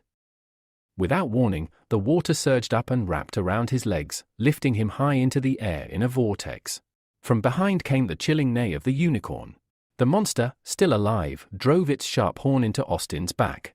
A scream of pain escaped from Austin's throat as the unicorn struck and hurled him downward with its hoof. Despite the injury, Austin managed to land on the shore, barely conscious. In the helicopter above, Alexandra watched in horror but continued to narrate the events live for the public. Far away, Edgar, Austin's older brother, couldn't bear to watch his brother be killed. He immediately donned his combat gear and stormed out of the Olympus office building. As he left, Pavel reminded him to leave the rest in his hands. Edgar took flight toward the battlefield. Back at the scene, Austin struggled to his feet, trembling with pain. The unicorn, refusing to relent, charged at him with renewed ferocity. As it transformed into another giant water vortex, Austin stood stunned, unable to counter the sudden burst of power. Alexandra reported that the monster had entered a berserk state, escalating the danger dramatically. The whirlwind engulfed Austin, submerging him once again and stealing his breath. Gasping, he caught sight of a familiar figure, his godfather, standing calmly on a distant rock. Desperate, Austin shouted for help. But the water held him tight, dragging him under. On the shore, the gathered crowd watched in helpless horror. Pina's eyes filled with tears. She clasped her hands tightly, praying for someone, anyone, to save him. And then, like a flash, someone dashed past them, fast as lightning. It was Michael. Alexandra, shocked, identified him as the mysterious masked figure seen recently on TV during the battle against the Black Dragon and the Lazy Swordsman. Michael reached the vortex and thanked Austin for distracting the unicorn long enough. Raising his hand, he activated his metal manipulation ability. A metal pole twisted from the sand, sending nearby onlookers scrambling. From this, Michael formed a fresh batch of deadly metal arrows. The unicorn didn't see him coming. Locking eyes with the beast, Austin declared that this would be its end. With a flick of Michael's hand, the arrows shot forward like missiles. 3 of them struck true, piercing the unicorn in the neck and stomach. Instantly, the raging vortex dissipated. Austin dropped to the sea below, unconscious. But before he could hit the water, Michael caught him, laying him safely on a floating metal platform. As soon as he touched the shield, Austin's body reverted to human form. Hovering over the fallen monster, Michael activated his extraction ability. He retrieved a glowing core, an A-rank power called Surfing Master, which granted water-walking and hydrokinesis. Though the reward was his, he quietly said he would let Austin take the credit for today's victory. On the ground, Pina looked up and gasped as Michael descended with Austin. He gently handed the wounded hero to her. She quickly tended to his injuries, and to Kevin, who had been rescued in the chaos. Some time later, Austin stirred awake. He sat up slowly, only to be immediately embraced by Pina.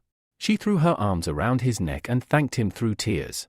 Embarrassed, Austin asked her to be gentle. Her embrace was pressing hard against his wound. Soon, a crowd surrounded them. Everyone had watched the battle unfold, and questions rained down. When had Austin awakened his power?